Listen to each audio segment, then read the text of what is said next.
All right, team. It's time to take a look. Now, this monthly AT, it's exciting. Very, very exciting. And this round, we're just going to check out the teams. We're going to evaluate the teams. We, of course, have Serial Killers, Slycore team, Fly, so some kind of Ultranum team. We have the Pain team, 7 Deadly Sins. And also, I'm just going to leap into that game immediately. I want to see these guys role-playing, right? Oh my god, Lakerz Chunsu first round. Okay, well, that's where we're going.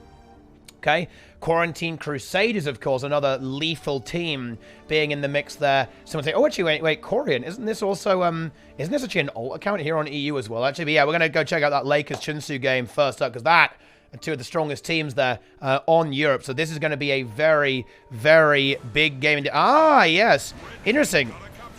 We actually have a very big game. This is Dra's alt account. Yeah, so we have another strong team. We have Adelanti, a.k.a. Shuriken, the Master of Disaster, Misha, Cole Summers on the Soulbees, Sage Splitter, Jesus on duty, and, of course, Dra here on the Reaper. But never mind that, guys. We've got to stop doing this. We've got to get right into this. Immediate, insane game. First up here, guys, it's Revenge of the Capricorn on the red team. What do we have here? Let's go ahead and check it out, guys. We have Copium Chunsu on Support Guardian, Flandre on Minion God Necro, Feifei on Core Necromancer, the second Necro, Azadome on the Dagger Pistol Thief, Sakiki on the Power Herald.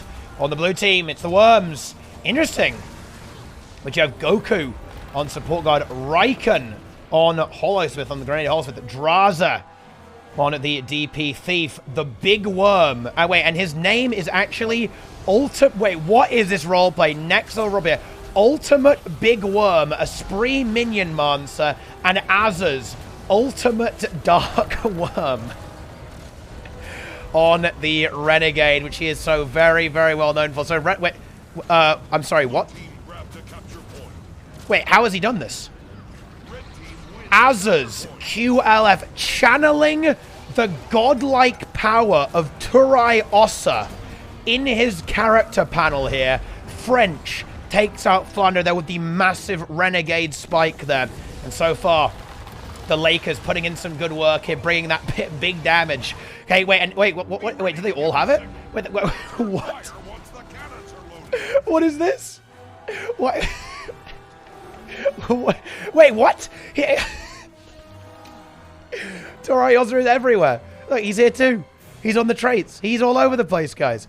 Turai Ossa, new spectate bug is fully enabled. Okay, wait, is he on my skills as well? No, he's not here. He's only on the spectate UI in Guild Wars 2 PvP. That is big, right? Turai Ossa confirmed next Elite spec, but either way, the Lakerz pushing forward there. They won a nice fight previously. Very nice fight there from those Lakerz, utilizing their... Ooh, and Sakiki actually in a bit of trouble here. It's up to Bell, so dying here is extremely bad. Raikon now moving into this fight here as well with those grenades could be very, very dangerous. There's a lot of damage here, actually, from the side of the Lakerz. And the Thief, the Renegade, the Hollow, not wearing that double Necro. Sakiki now in a bit of trouble here as well. That will be a down take, I think. Does Chunsu, yeah, precast res interrupted? No, it is not. No interrupt available. But Chunsu does eat a lot of fire for that. And Sakiki does not have the Glint Elite heal available. However, on the other side of which you have a lot of pressure onto Azaz. And a big glitch from the Ultimate Big Worm. Chunsu falls there during all the crossfire and all that damage. And this should be a one bell fight here for the blue team. Yes, Feifei will be forced to disengage. And the Lakerz, they're back. They lost the last taunt. They lost the Taunt of Legends. But they are back and they mean some serious business. They're here for the victory. They want to get this win. And they clean up the team fight. They should secure the bell. Azadome, though, is in here.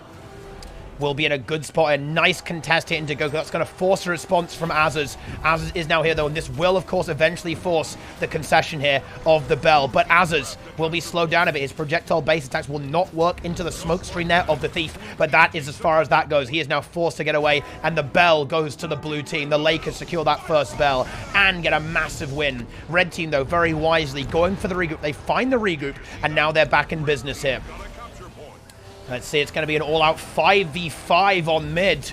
Well, here we go. This is a bit of a spoiler alert for the rest of the tournament, guys. Expect to see a lot of this. It's going to be all out. Run it down mid. NA was ahead of the curve the entire time, guys. This is the meta in Guild Wars 2 PvP. You run it down mid and see who dies first. Great resistance and smokescreen there from Team Copium there, getting that revive instantaneously, but Now the counter lich comes out there as well from Feifei. Raikkonen forced to disengage, gets his heel scoff quite nicely, but all those condies are on him. He's going to have to get away from it, but Asdome is not wanting to let him get away with that so easily. The pressure is big from the Thief, but the kiting is good. Gets that knockback, tries to cut up there, and of course Goku able to come in there for the support on his Guardian to guarantee that this fight ends up going well there. Meanwhile, the blue team, actually once again, the Lakerz pushing back this team fight. Chunsu and Flandre very, very, very low here indeed. Those grenades and that range pressure there from Azaz just putting in so much work right now. Flandre in a lot of trouble here as well, trying to build up Shroud, trying to get restained there by the Guardian, but the Lakerz are relentless. The Worms are relentless. They are coming for this kill. They want to find that kill. Both Worms here, Esprit and Azaz role-playing with the Mad King Pumpkin Gizmo. Ooh, but a little bit of resistance here now for the red team. They're looking to start pushing back in, but Flandre is so low. Does go down. I believe there is a signet from Chunsu. Is it going to land? It does there. No steel was available. Draza not here right now on the map elsewhere. However, the bell is up, and actually, Draza might be able to free cap this at some point. If the blue team disengages here, they'll be able to immediately push that bell. And yeah, that's exactly what he's going to do. I actually really like this. Now, blue, they've got to be a little bit careful. They actually end up winning a 4v5. Even with the Thief in play, they actually find a kill anyway. It does get revived, but Draza is going to get a free bell while the Lakerz are just stalling this fight, the entire team. Oh, here comes the redemption arc for the Worms. They are looking disgusting. They are actually still winning the 4v5 outright, by the way. Even with this, they are still winning. And Funner goes out, and now Draza arrives. Now he's in play. Do they have the clue to find this? They win a flat 4v5 into Team Copium. Lakerz, insane team fight theorycraft here. The Hollow-Smith, the double Necro is not working here. Sakiki gets caught. It's a good glint heal off here as well. But Feifei and Sakiki not in a good spot there. Chunsu trying to peel them out as much as he possibly can, but it's not enough. There's no cooldown left over for the Guardian. Tries to find that res, but that is not going to work whatsoever. The Worms train big. The Worms want that victory. Feifei has to disengage. This game is over. This game is over. Asdome knows it. He AFKs it. He knows it's GG. They're going to have to rethink this. This is an absolute domination, guys. Exclamation mark Worms in the chat. Chunsu falls. Feifei on the ground here as well. It is game over. That is the end of that. Triple cap. And the AFK, that's the first round. That's a tough first round here, of course. Very, very, very tough. Very tough first round here for Team Copium. And they will have to figure out what they're going to do. Are they going to swap anything? How do they play into this? What do they do to beat the Lakerz? I think this is a team. They won last month, guys. They won last month. Team Copium, they won. But this month, a lot more problematic for them. Yes, Spree is indeed the Minion Mancer. Turai Ossa, Minion Mancer build, new meta.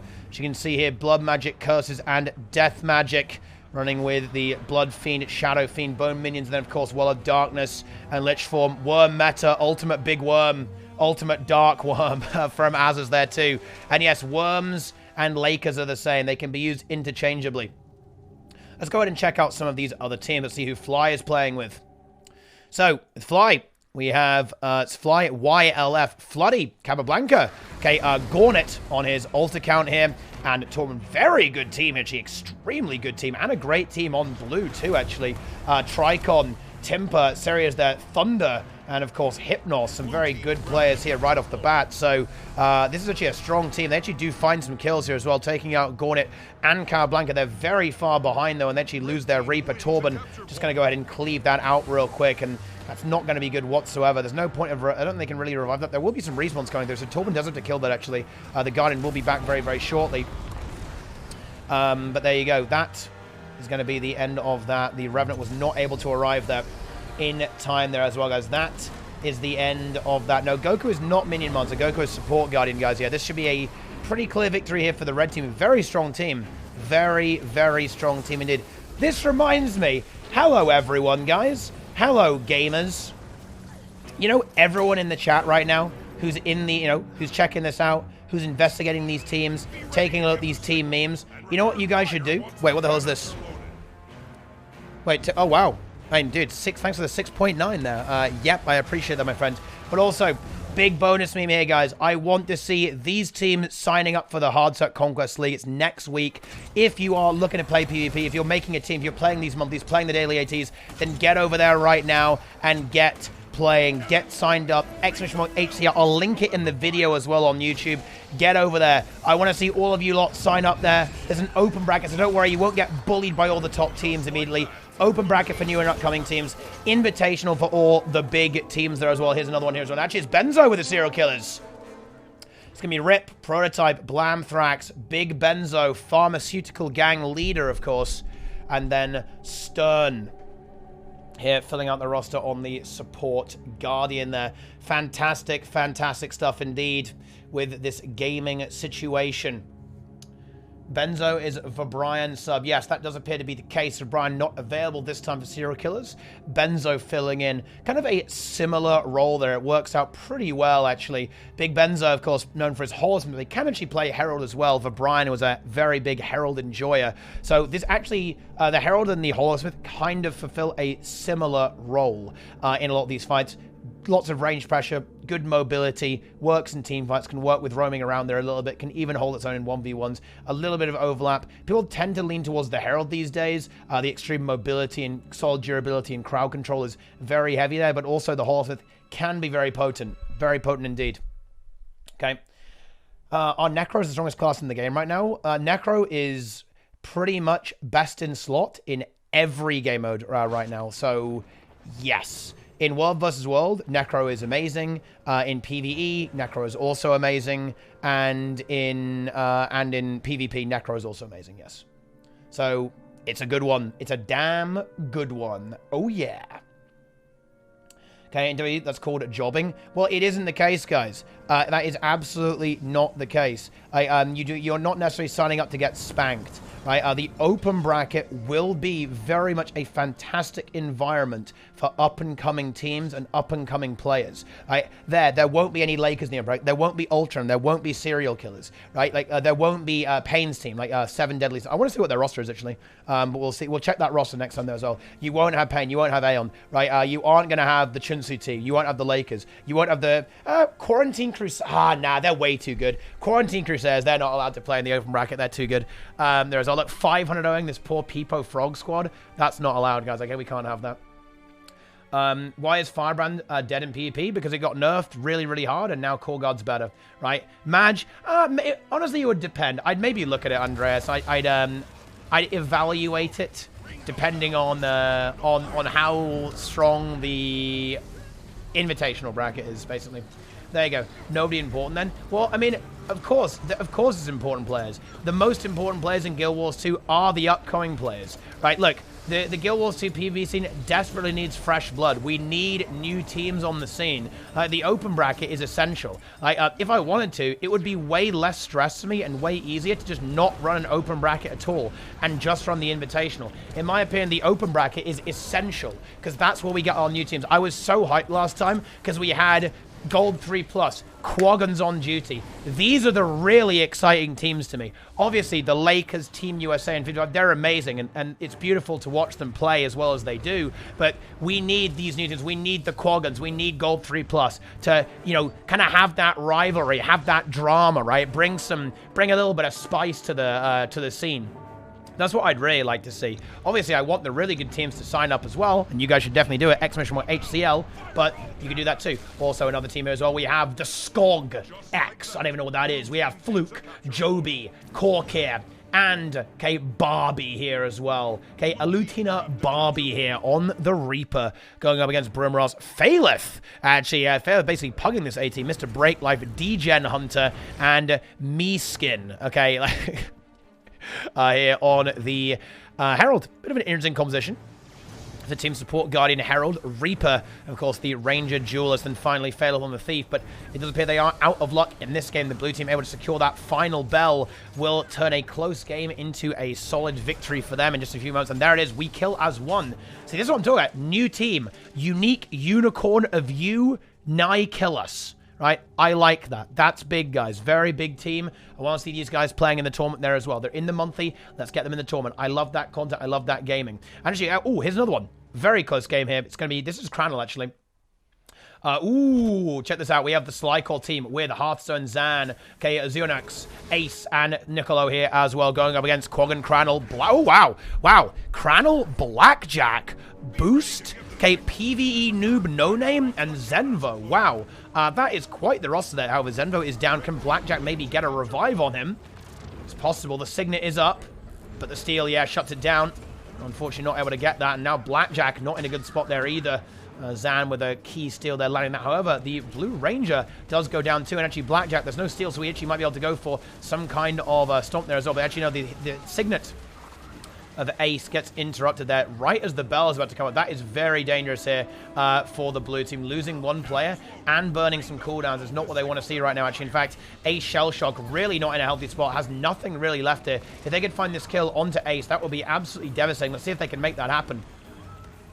Blackjack, PvE noob, no name.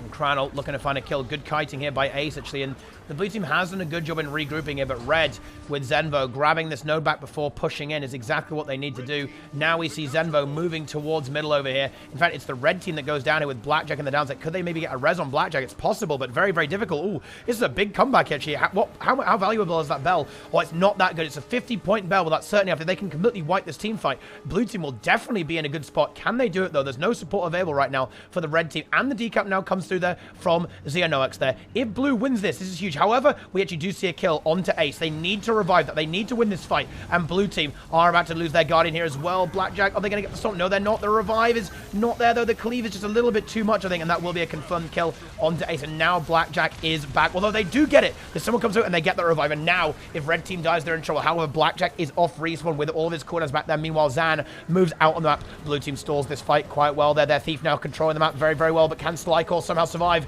He is on Scourge right now. He's got a little bit of health left over. He does go down. Does Ace have the signet? He actually does. Can he land it, though? No. The interrupt there is simply too good. Maybe he could get it again in a moment there. Can he go for it? He has to. He's going for it. Is he going to land it? I think he is. Oh, no. He gets corrupted. He was in a... Oh, my God. That is so unfortunate. Oh, my God. The corrupt well RNG memed him. That is... I mean, you hate to see that, guys. You really, really do. Ooh, the fear. Stability into the fear there. But blue team... definitely hanging in there. They might be able to find a kill onto PvE noob no name. He's so low right now.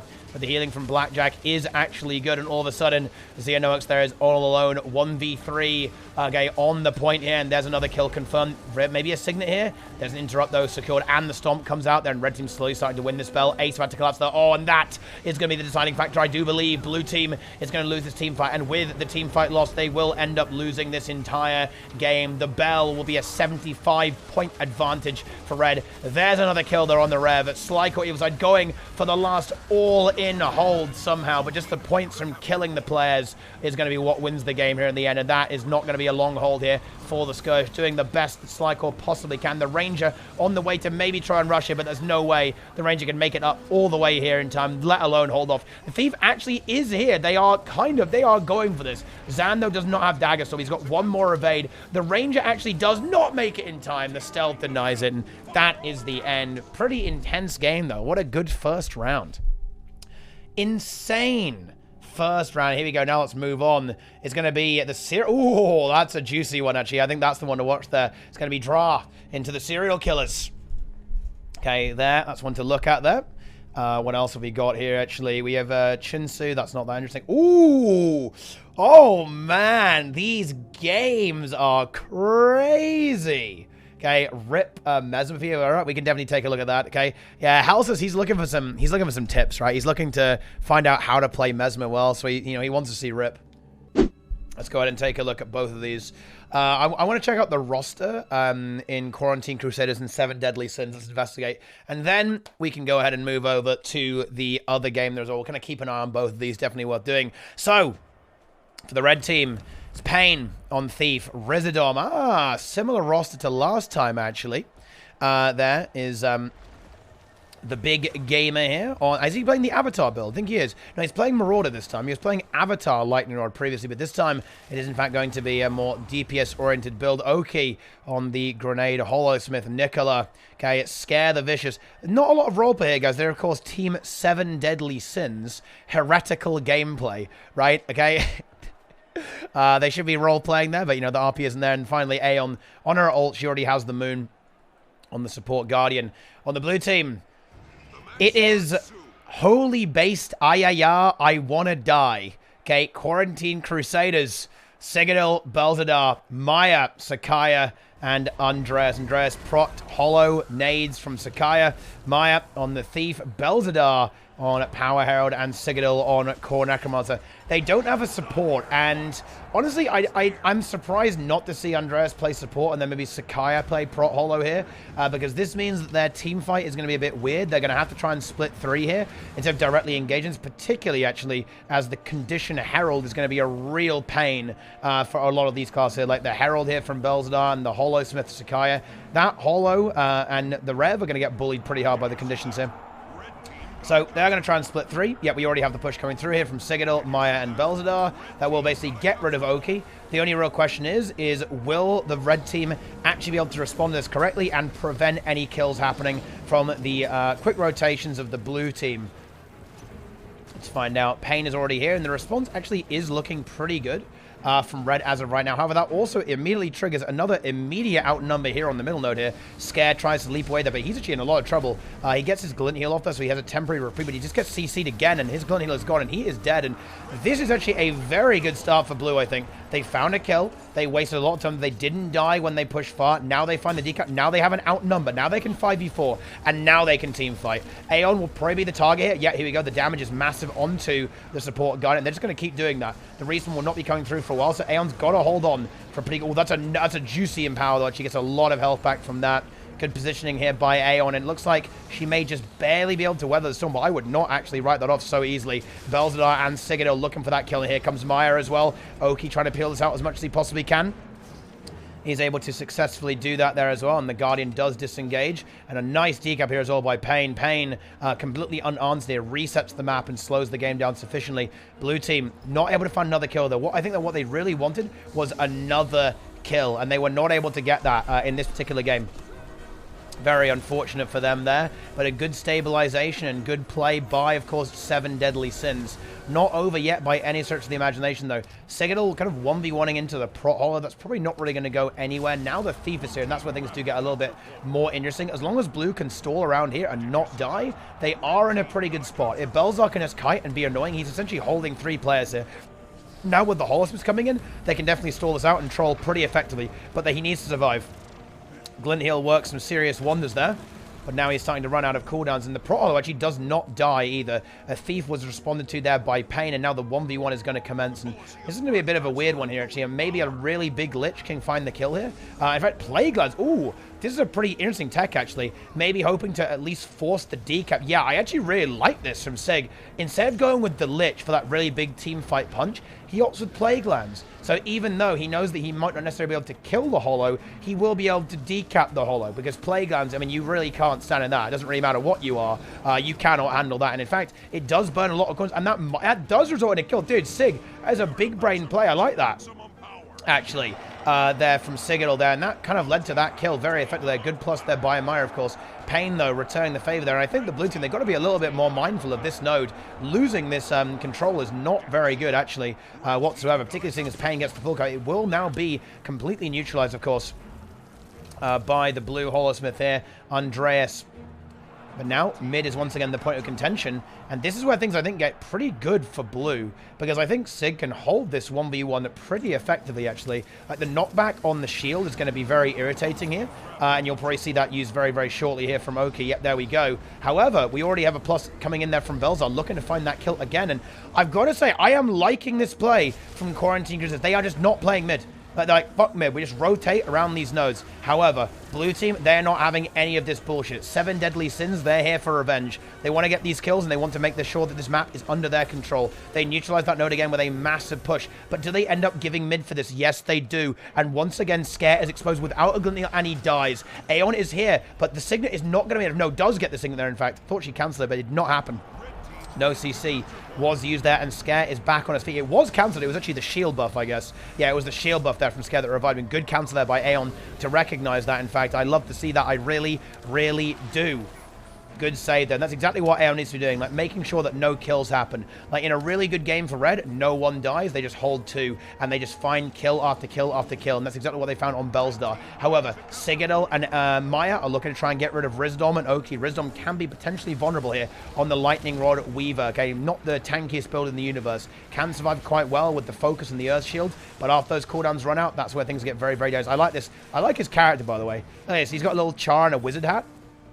I think that's nice. I like it's simple, but it's effective, right? He's like a wizard char. He's role-playing. It's good. Okay, you know, all the Ellie mains who want to have like a mage, okay, boom. You should all be like Rizdom guys. Be the mage you want to be, okay? Breathe, what the fuck?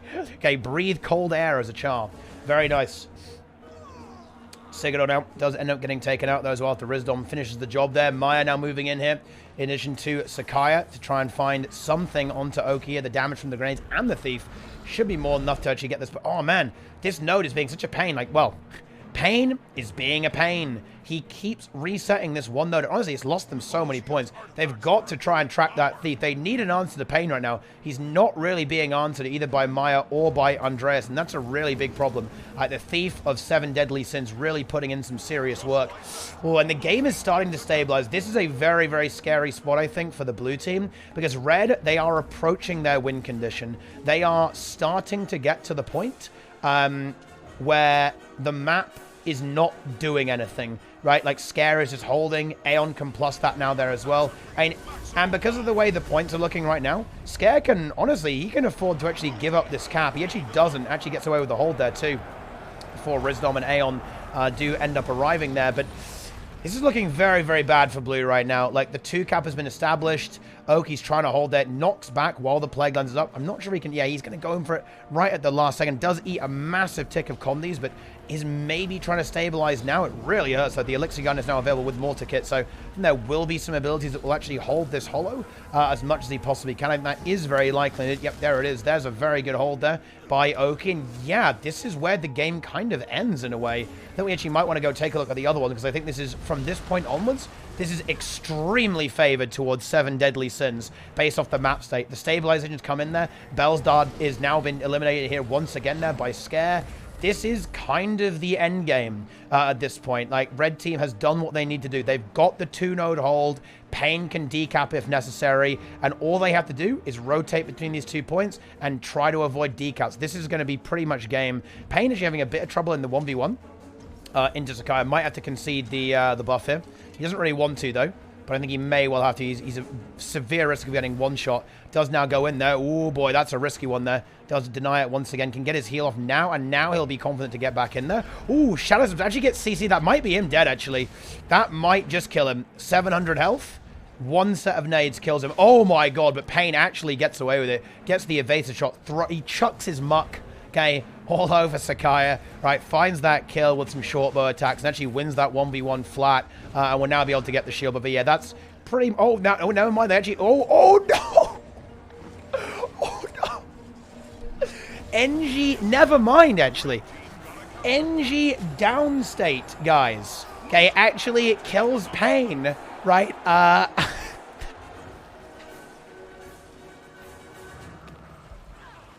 And then the team arrives and seals the deal. That is... You hate to see that, guys. That is incredibly unfortunate.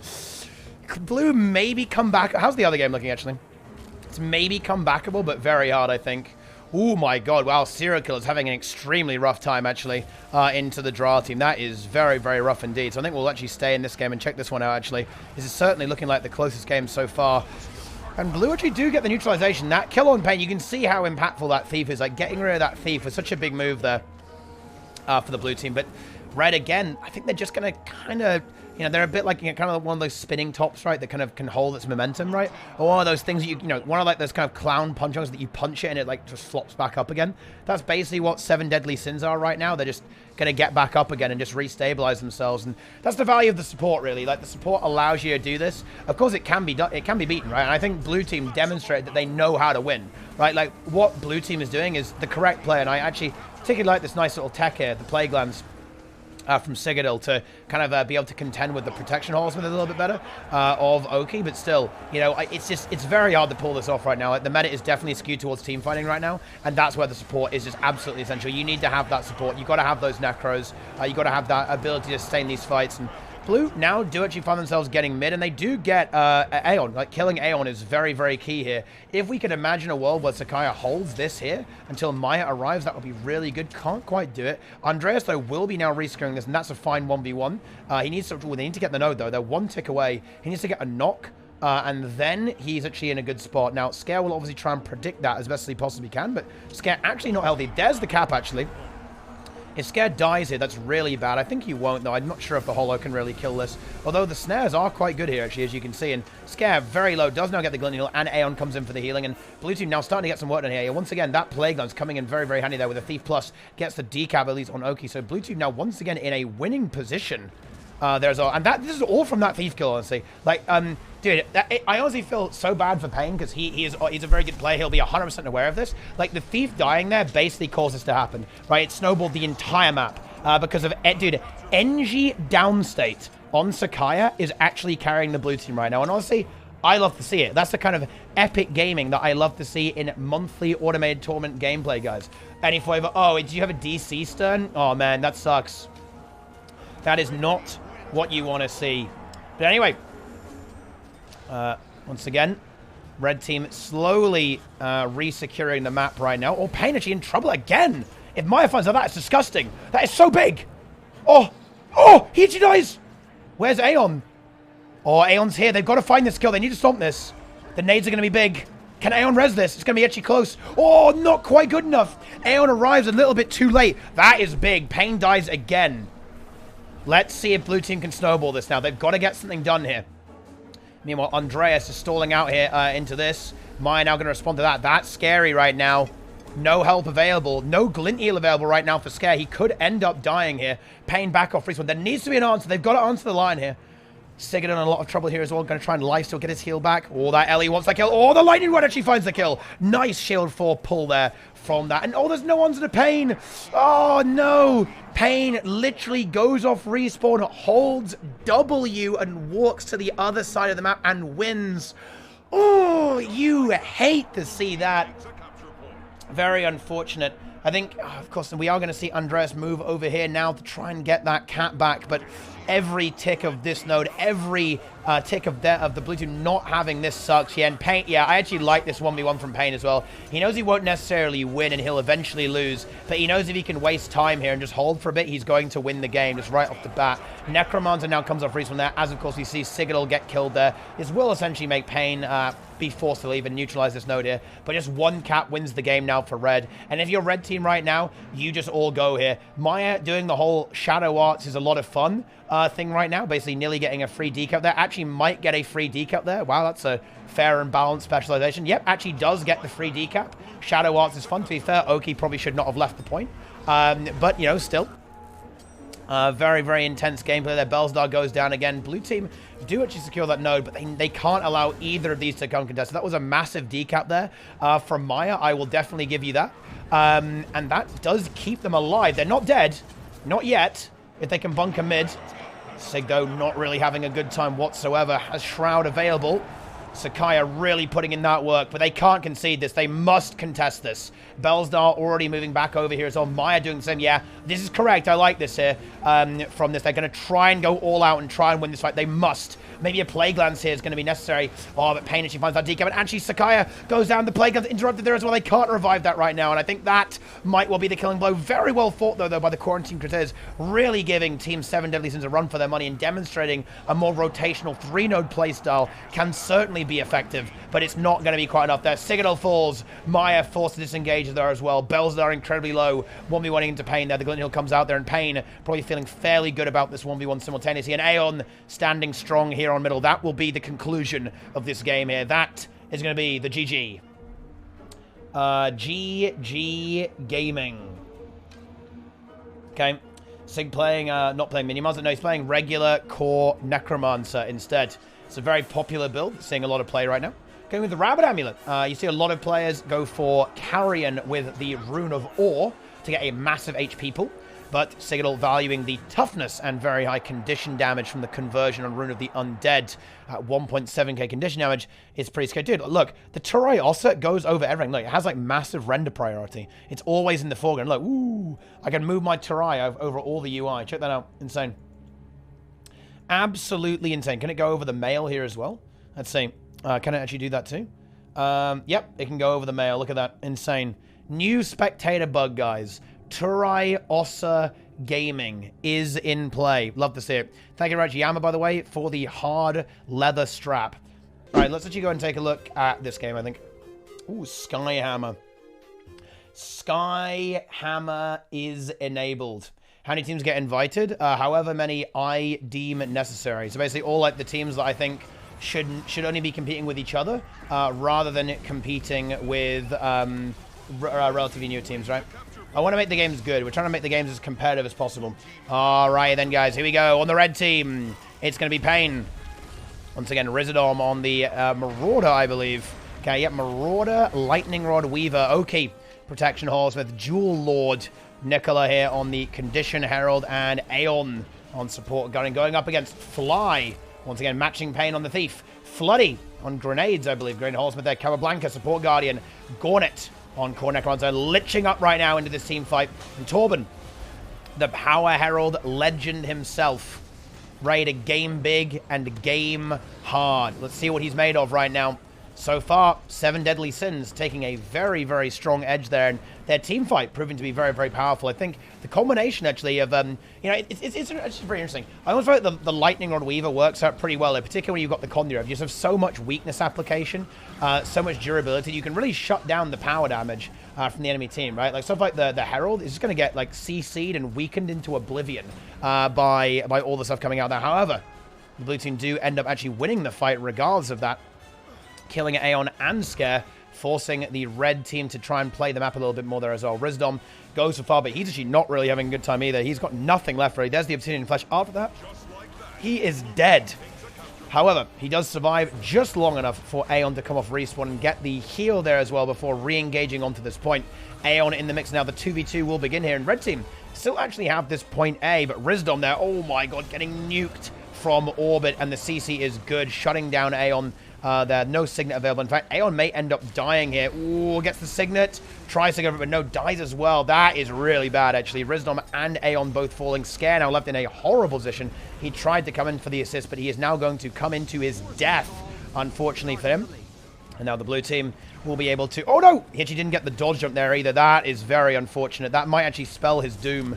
Does get the glint heal, and maybe he can hold off once again until respawns come through, but it's not going to be easy to do that. Rizadom is back. Aeon back in a few moments there as well, but we do see now a kill there, confirmed there. Elixir S-Stomp gets the job done. That is a pretty nice momentum tempo swing here for Ultimate. Now they've got to start controlling the map a little bit more. And one issue that the blue team have is they don't really have a side noder. If you look at this, right? Look at this. We have Thief, rotational Stabby Man, Nate Hallsmith, kind of team fighter, Roma style thing, Cabablanca, support, Gornet, right? Again, team fight Necro. It can 1v1 a little bit, but he's not really doing that. Like, he's trying to push these fights as hard as he possibly can. And then Torben. On the Power Herald. Again, Roma team fighter style thingy, right? And that is something that the red team are not struggling with. They have a side noder. They have Oki on the Prot Hollow, and it's kind of screwing the blue team over pretty hard. I'm not gonna lie. It's not exactly ideal. However, it turns out they just kill everyone, and it doesn't matter. Rizdom is down there. Aeon nearly dies. Signet coming through. Is there a steal? There is not a steal available there for Fly, though, so the Signet does come through there. Aeon forced to go into renewed focus now to refresh her cooldowns after that. Oh, it was Blam who actually ended up crashing. That is not what you want to see. What's a side noder? I should start using that term, really. It's a very bad term. Duelist is a much better term, really. Something that can 1v1, right, and hold points. Something that can 1v1, hold outnumbered for a while, and not die when it's 1v2 temporarily, basically. That is a side noder. And, yeah, we should just say duelist, honestly. It's a much better linguistic term. Makes more sense. It's more easily understandable. But there you go. Hammer now capped for the red team here. And this is a very interesting example of how having all of your bases covered actually is very important. Can you see this, guys? Can you see that red team hasn't even scored a single kill? Yet they haven't killed anything, right? Unless maybe there was something here, actually. At the start of the game, there was a kill. But you can see the blue team has actually got every single kill, but they're still losing the game. Looks like we are going to see a kill now being secured onto Torben. Cabablanca maybe goes for the Signet here. Shouts at something there from Pain. Not actually necessary there. The Tornado actually kind of trolls it as well from Rizadom, but they get the kill regardless of that. And actually getting a kill for red, they should be able to convert that now into something pretty damn juicy here. Oki, though, not in a good spot. The Duel is about to be eliminated here for the red team. Oh, it doesn't make the dodge jump. Oh, no!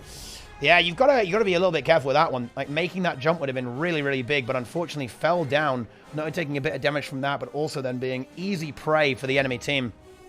Very unfortunate. Floody nearly gets yoinked back over there as well, but Capablanca and Gornet, actually get pulled off there. Very nice pull there, use of that Malik's Unyielding Anguish meme there as well. Very good play from Scare to pull that Necromancer down, although he did actually simply fleshworm his way to freedom directly after that. And still, the lead for 7 Deadly Sins continues. Pain disengaging there. Oki will now return and then immediately repush, I imagine, to point A to get over to that far node instantaneously. But Pain actually does die here. Floody and Torben get that. They get the hunt down there. They find that kill, and that's a really, really big kill. I don't think there's anything that can be done to save that. And now, of course, this gives Blue Team a very nice advantage to actually push directly into this fight there. And Aeon will get supply created in a 1v3. That's very dangerous. That she actually ended up dying here. Does have renewed focus, which is nice. Hammer coming up in a few minutes. She can maybe go there to actually run away and try and kite. Surviving here is going to be very hard with all the damage coming in there. Capablanca coming in for some CC and support there for his team too. Aeon actually maybe holds on here, but no, actually I don't think so. Actually, nothing left from this Guardian. Gets a tiny heal there as well from the dodge roll, but I don't think it's going to be up there. 15 HP, 0 HP. Maybe a res, but no. Capablanca has the stab, someone gets that kill. And away you go, and ooh, all of a sudden, the momentum is slowly shifting towards Blue. But again, they can't hold on to these points. They have no answer right now. They've got to be doing a better job of tracking some of this stuff. They need to be holding on to something right now. Pain immediately goes over to point A, gets that node recaptured. Both Thieves trolling the other team as hard as they possibly can. Rizadom 1v1ing into Floody. That would be a nice win if he could get that 1v1. Looks like he is winning. Now the plus from Pain is going to be big too. Interrupts that block instantaneously. But with Yoshi Capablanca, right, but it's too late. Hammer will reset point B and slowing down the gain, the advance of the blue team once again. And Red hanging on for dear life here, to be frank. Having a lot of difficulty just fighting the raw damage of the red team, but it's doing a slightly better job at controlling the map, and that's what's really leading to them winning here. Ooh, no res there as well from Aeon. Got into there, good steal there, presumably from Fly. Yep, steal from Fly, shut down that Signet, and there is the Stomp out. And, you know, it really is an interesting one. Like, honestly, this game must feel so bad. It must feel so bad for the red team, but they're also winning. Look, they're just bleeding kill after kill after kill after kill, but it doesn't matter because they just have that superior map control. Protection Horseman and excellent Thief play from Pain.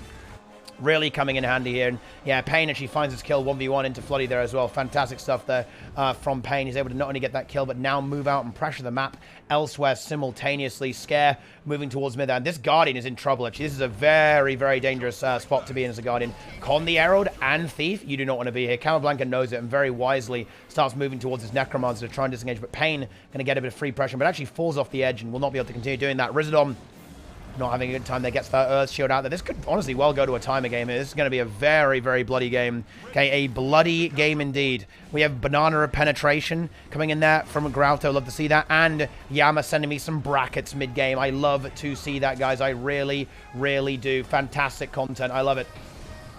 Never mind. Rizadom continues to hold on right now. And now the blue team have a solid hold of the mid, but they actually are very heavily concentrated here. 3 players dedicated to holding this. And this does allow the blue team to get a little bit of value on the map. They resecure point A, and now they're looking to 3v2 Oki and Pain. Let's see if they can get away with that. Fly in a little bit of trouble here, actually. Needs to try and get away from that. Does have his Dagger Storm and a few dodges left over there. His heal score coming up very shortly. Stealth away and will be able to run. The gap is starting to close a little bit. Just 80 points in it in this game. Very, very spicy indeed. Torben now going to 1v1 here into the Condition Herald of Scare. Going to be a bit of an annoying matchup for him, I think. That Condi tankiness there. Of course, the Rabid Amulet, I believe. No, actually carrying, not the Rabid Amulet, with the Rune of Scavenging. So either way, still pretty annoying, right? 28k HP on a Herald. Definitely annoying to deal with. Particularly when you're dealing with the condition pressure that it can put out onto your poor old Power Herald. But regardless of that, red team is slowly trying to hold on to one node, controlling that Oki, 1v1 into Gornet here. And Gornet, I believe, is actually Lich form right now, so he does not have that epic tech choice of the Plague Lands that Sigurd was playing with. So I think it will actually be pretty difficult for him to actually dislodge the Holosmith here in any kind of meaningful way. He doesn't even have his Lich form available, unfortunately. Used it very, very recently to probably pressure the Holo, but was not able to find a lot of value there. The Reflect and the mitigation from the Holosmith more than enough to actually handle the Holosmith very effectively. And Fly now in a lot of trouble. There's on Pain, finds the kill and fight. That actually is pretty much GG, Morales. I think this game is actually over now. Red team is going to be winning here. Very strong performance here from 7 Deadly Sins. Very strong indeed. Aeon and Scare holding this down. They are going to need some help. They can't really 2v3 this forever, but Herald and Guardian 2v3 can definitely last a good amount of time there. Loads of healing, and now we do see Oki coming for the reinforce. Wants to be very aware of the decap from Fly, I think. So I think you'll probably see Oki leave and track. Yeah, this is exactly what he needs. Okay, he thought he was going. He was actually going hammer though, I think. Yeah, Oki. Yeah, stealth is fun. Poor dude. I feel like I'm bullying Oki. Yeah. Oh God. Fuck. Okay. Right. And let me explain why he did that. By the way, he did that. It's less of a misplay. He could have seen the thief on the minimap, okay? But point A does not show as contested when someone's decapping it. This means that Pain could be here, and point A would not show as being decapped. So, but to be fair, he could have seen the thief on the minimap there as well, obviously. But yeah, that's super annoying. It's so annoying on this map, actually. I feel like I'm bullying Oki. It was good. Yeah. The red team won the hammer anyway, so it kind of works out there as well. It worked out anyway. Pain gets the kill on Floody. This is pretty much going to be game over here at this point, right? Omega Lul Kina? Dude, that's harsh, dude. Okay, we can't do that. Still not fixed? Yeah, it isn't fixed, which is kind of a very annoying bug to do this. But yeah, so that's kind of like one of the really key things, though. So I kind of want to highlight that from Oki, because there's definitely something to be learned there. It turns out it wasn't quite right. He probably maybe should have gone hammer to stabilize it, maybe.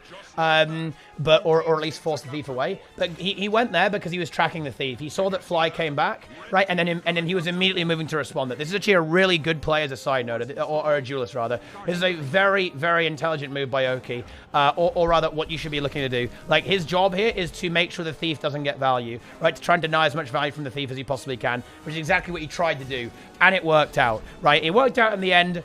So if you ask me, that counts. But yeah, that was why that happened. You know, why did you go over there, Oki? There was no one there. Well, it's because he thought there was someone there. Or rather, he thought there was going to be someone there, right? He was predicting someone showing up, right? Goes for the hammer now. This game is over, though. We'll go ahead and take a look at something else. Almost impossible for Blue to come back there as well. This actually might be one of the slower games, actually. This is a pretty damn slow game. Ooh, here's a game we could look at. Let's see if there's anything else particularly interesting. Quarantine Crusaders versus Slycore. Crusaders are winning fairly convincingly. Let's go ahead and take... Actually, maybe that is the best game. Actually, it's 130 points there, 150 points there. Fairly close games across the board. We'll just take a look at both. Fuck it. Here we go. Let's go. So, now we have this. We have Cranel, Blackjack, Boost, PvE Noob, No Name, and Zenvo into the blue team. I think they're about to kind of close this game out, so we might go and have a look at the all-in, because I think Zenvo should find the kill on this holo, and if he does that, ends the game more or less. Can he do it? Ooh, the guard's here, actually, to be fair. But if they get that kill, it's still GG. Ooh, gets a good heal off there. We'll hold the Reaper. Also in a lot of trouble here as well. Has to disengage away from that. And that's going to, of course, leave the Thief 1v1 into Cranel, which is, of course, fine. It's a Thief v Thief mirror. Red team, though, nearly finding this team fight win over here. Blackjack, Boost, and Zenvo getting some good work done here as well. Cork here, once again, under a lot of pressure here. Needs to try and hang on for all he is worth, but it's not going to be easy to do that whatsoever. It's another heal, and that holo really showing its durability. Huge burning spike coming out there. That Guardian F1.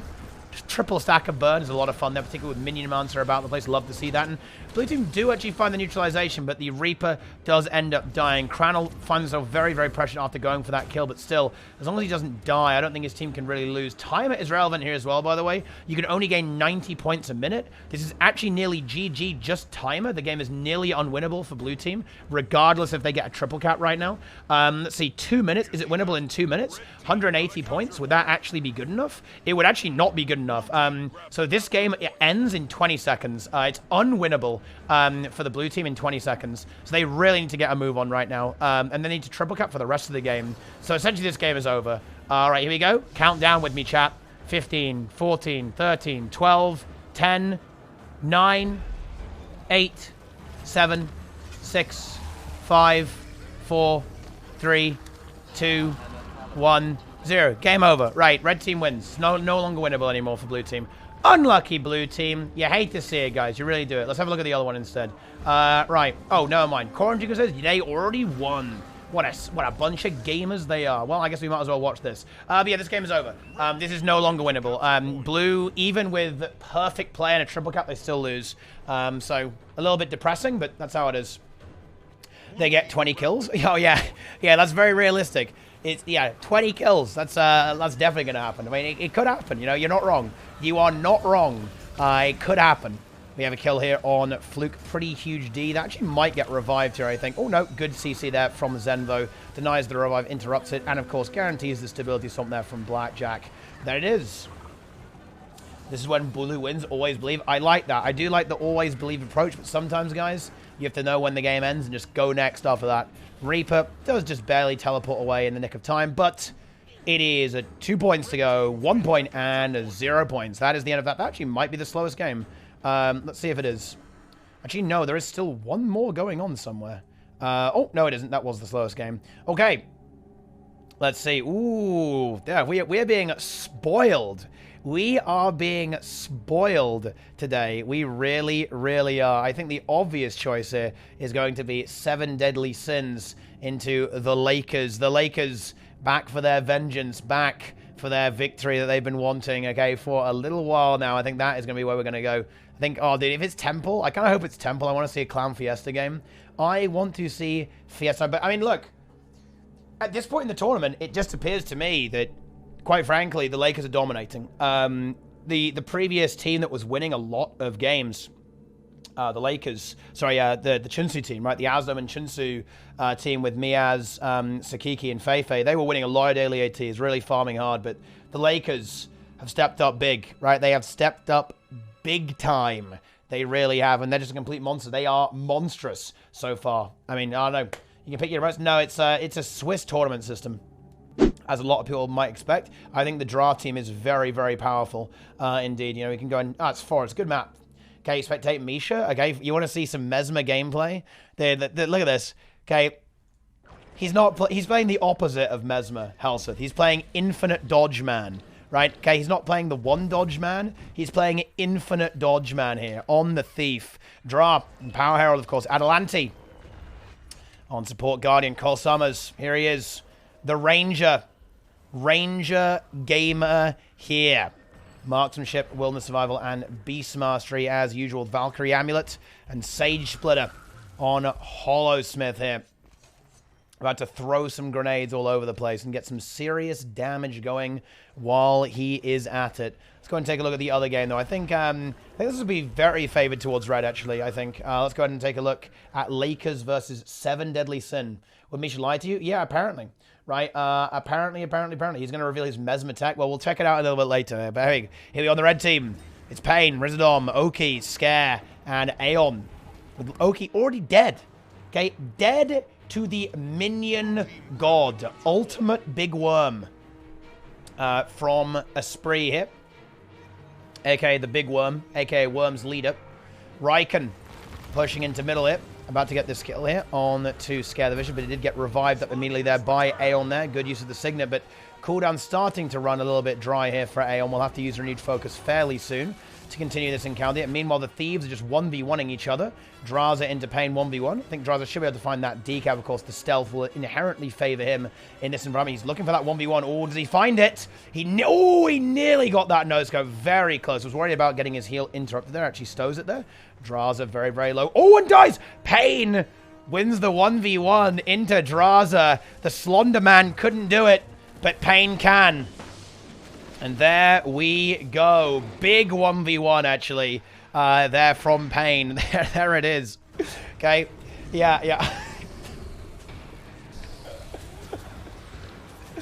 Meanwhile, we have Scare the Vicious trying to hold on, hiding in the bushes. But will that save him from the worms? That's the real question here.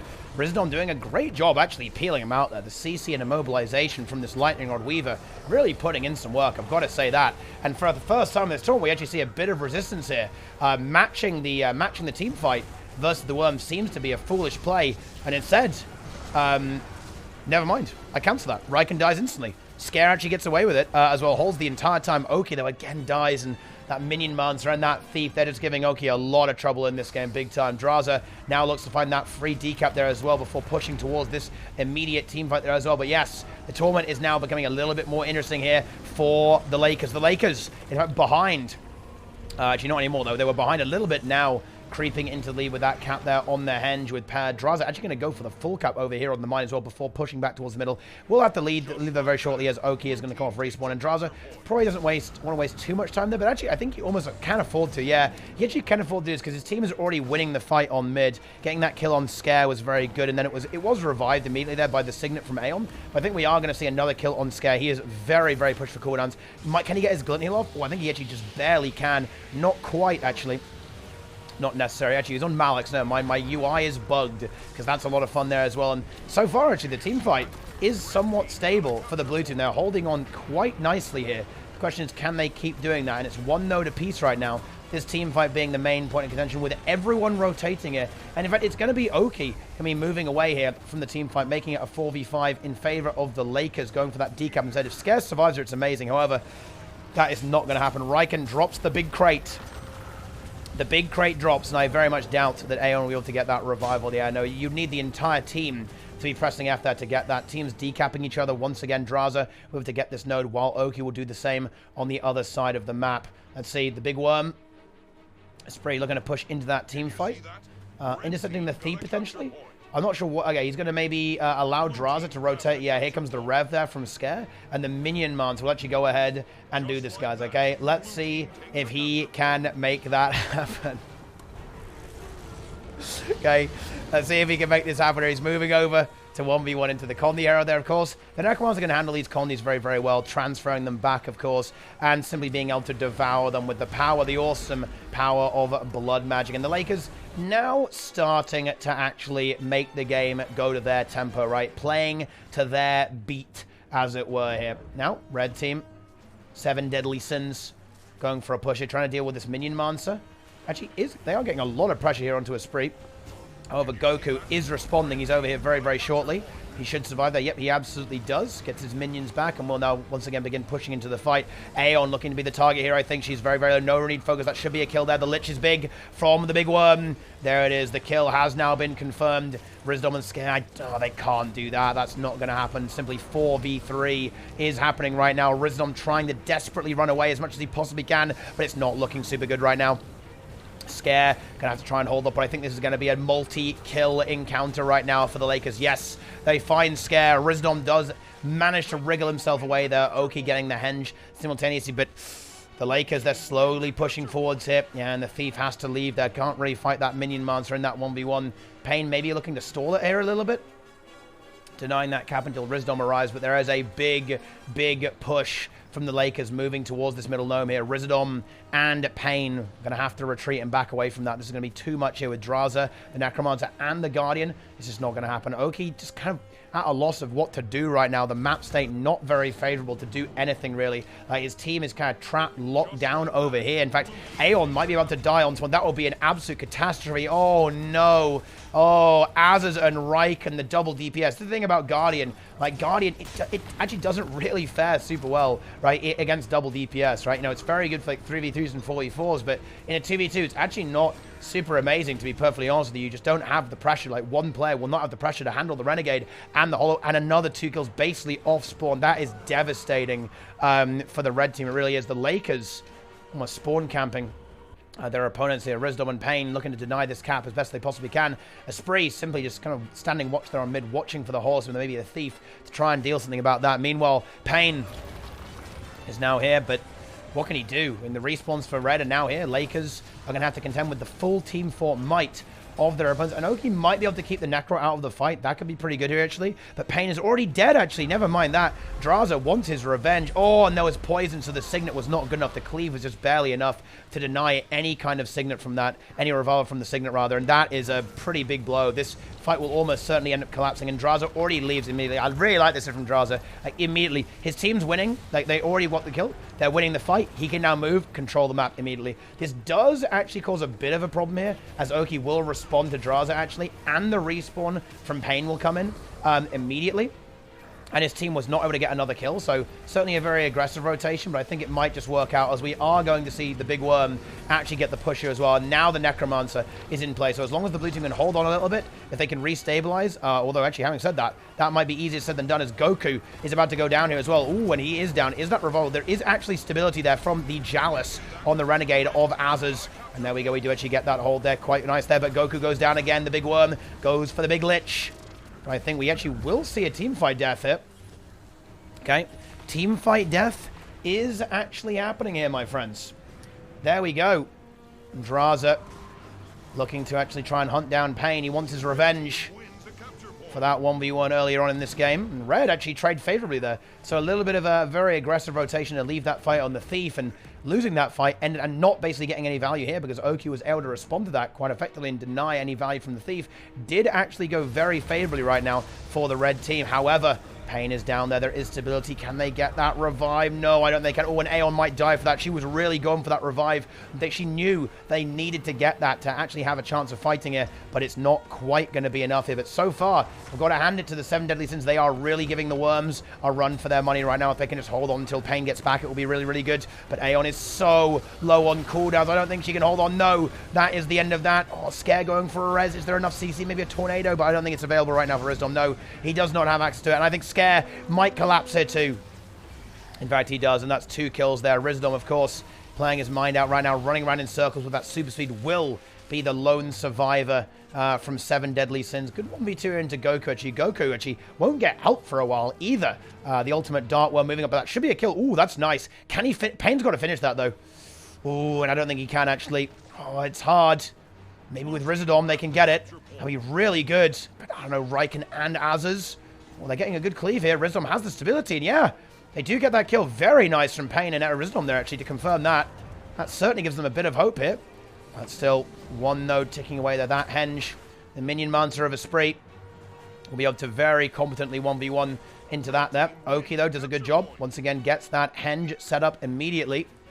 Meanwhile, the red team getting pushed away from middle here a little bit. They are outnumbered, of course. And Aeon about to get naded and renegaded to death. Let's see if he can hold on here. So if he can hold on, rather. No, that is not going to be good enough. And Azaz goes into the down state. Rizadom is now, I think, finally going to meet his end. He will not be able to get away from the Thief anymore and the Horsemith. He is a dead Elementalist walking. He actually does have his invuln, so maybe I actually spoke too soon. Never mind. He actually probably lives here, particularly seeing as Oki's here. Never mind, guys. Rizadom is he is always the survivor, man, okay? This Char has seen some shit, dude. He survives, and he just runs away, okay? I like that, though. That's good play, guys. Always disengage. Don't just feed. There's no honor in feeding into a team fight that's already lost. Run the hell away, guys. Anyway. And now, points starting to approach the 400 range.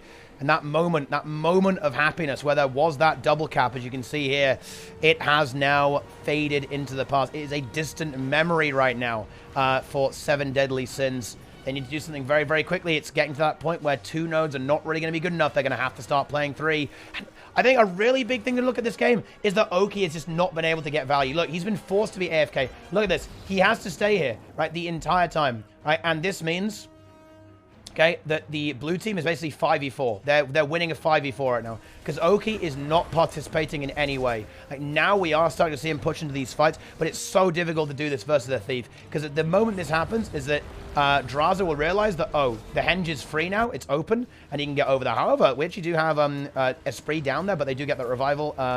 Aeon going for the res. Actually do get it, so if they can maybe win this 3-3, that would be excellent, but Aeon, though, takes a lot of damage while she was going for that revival and scared. Not really with enough HP to really go for that revival, so that will be a final team fight victory for that blue team. And that's where the Necro comes in there as well, the Minion Monster.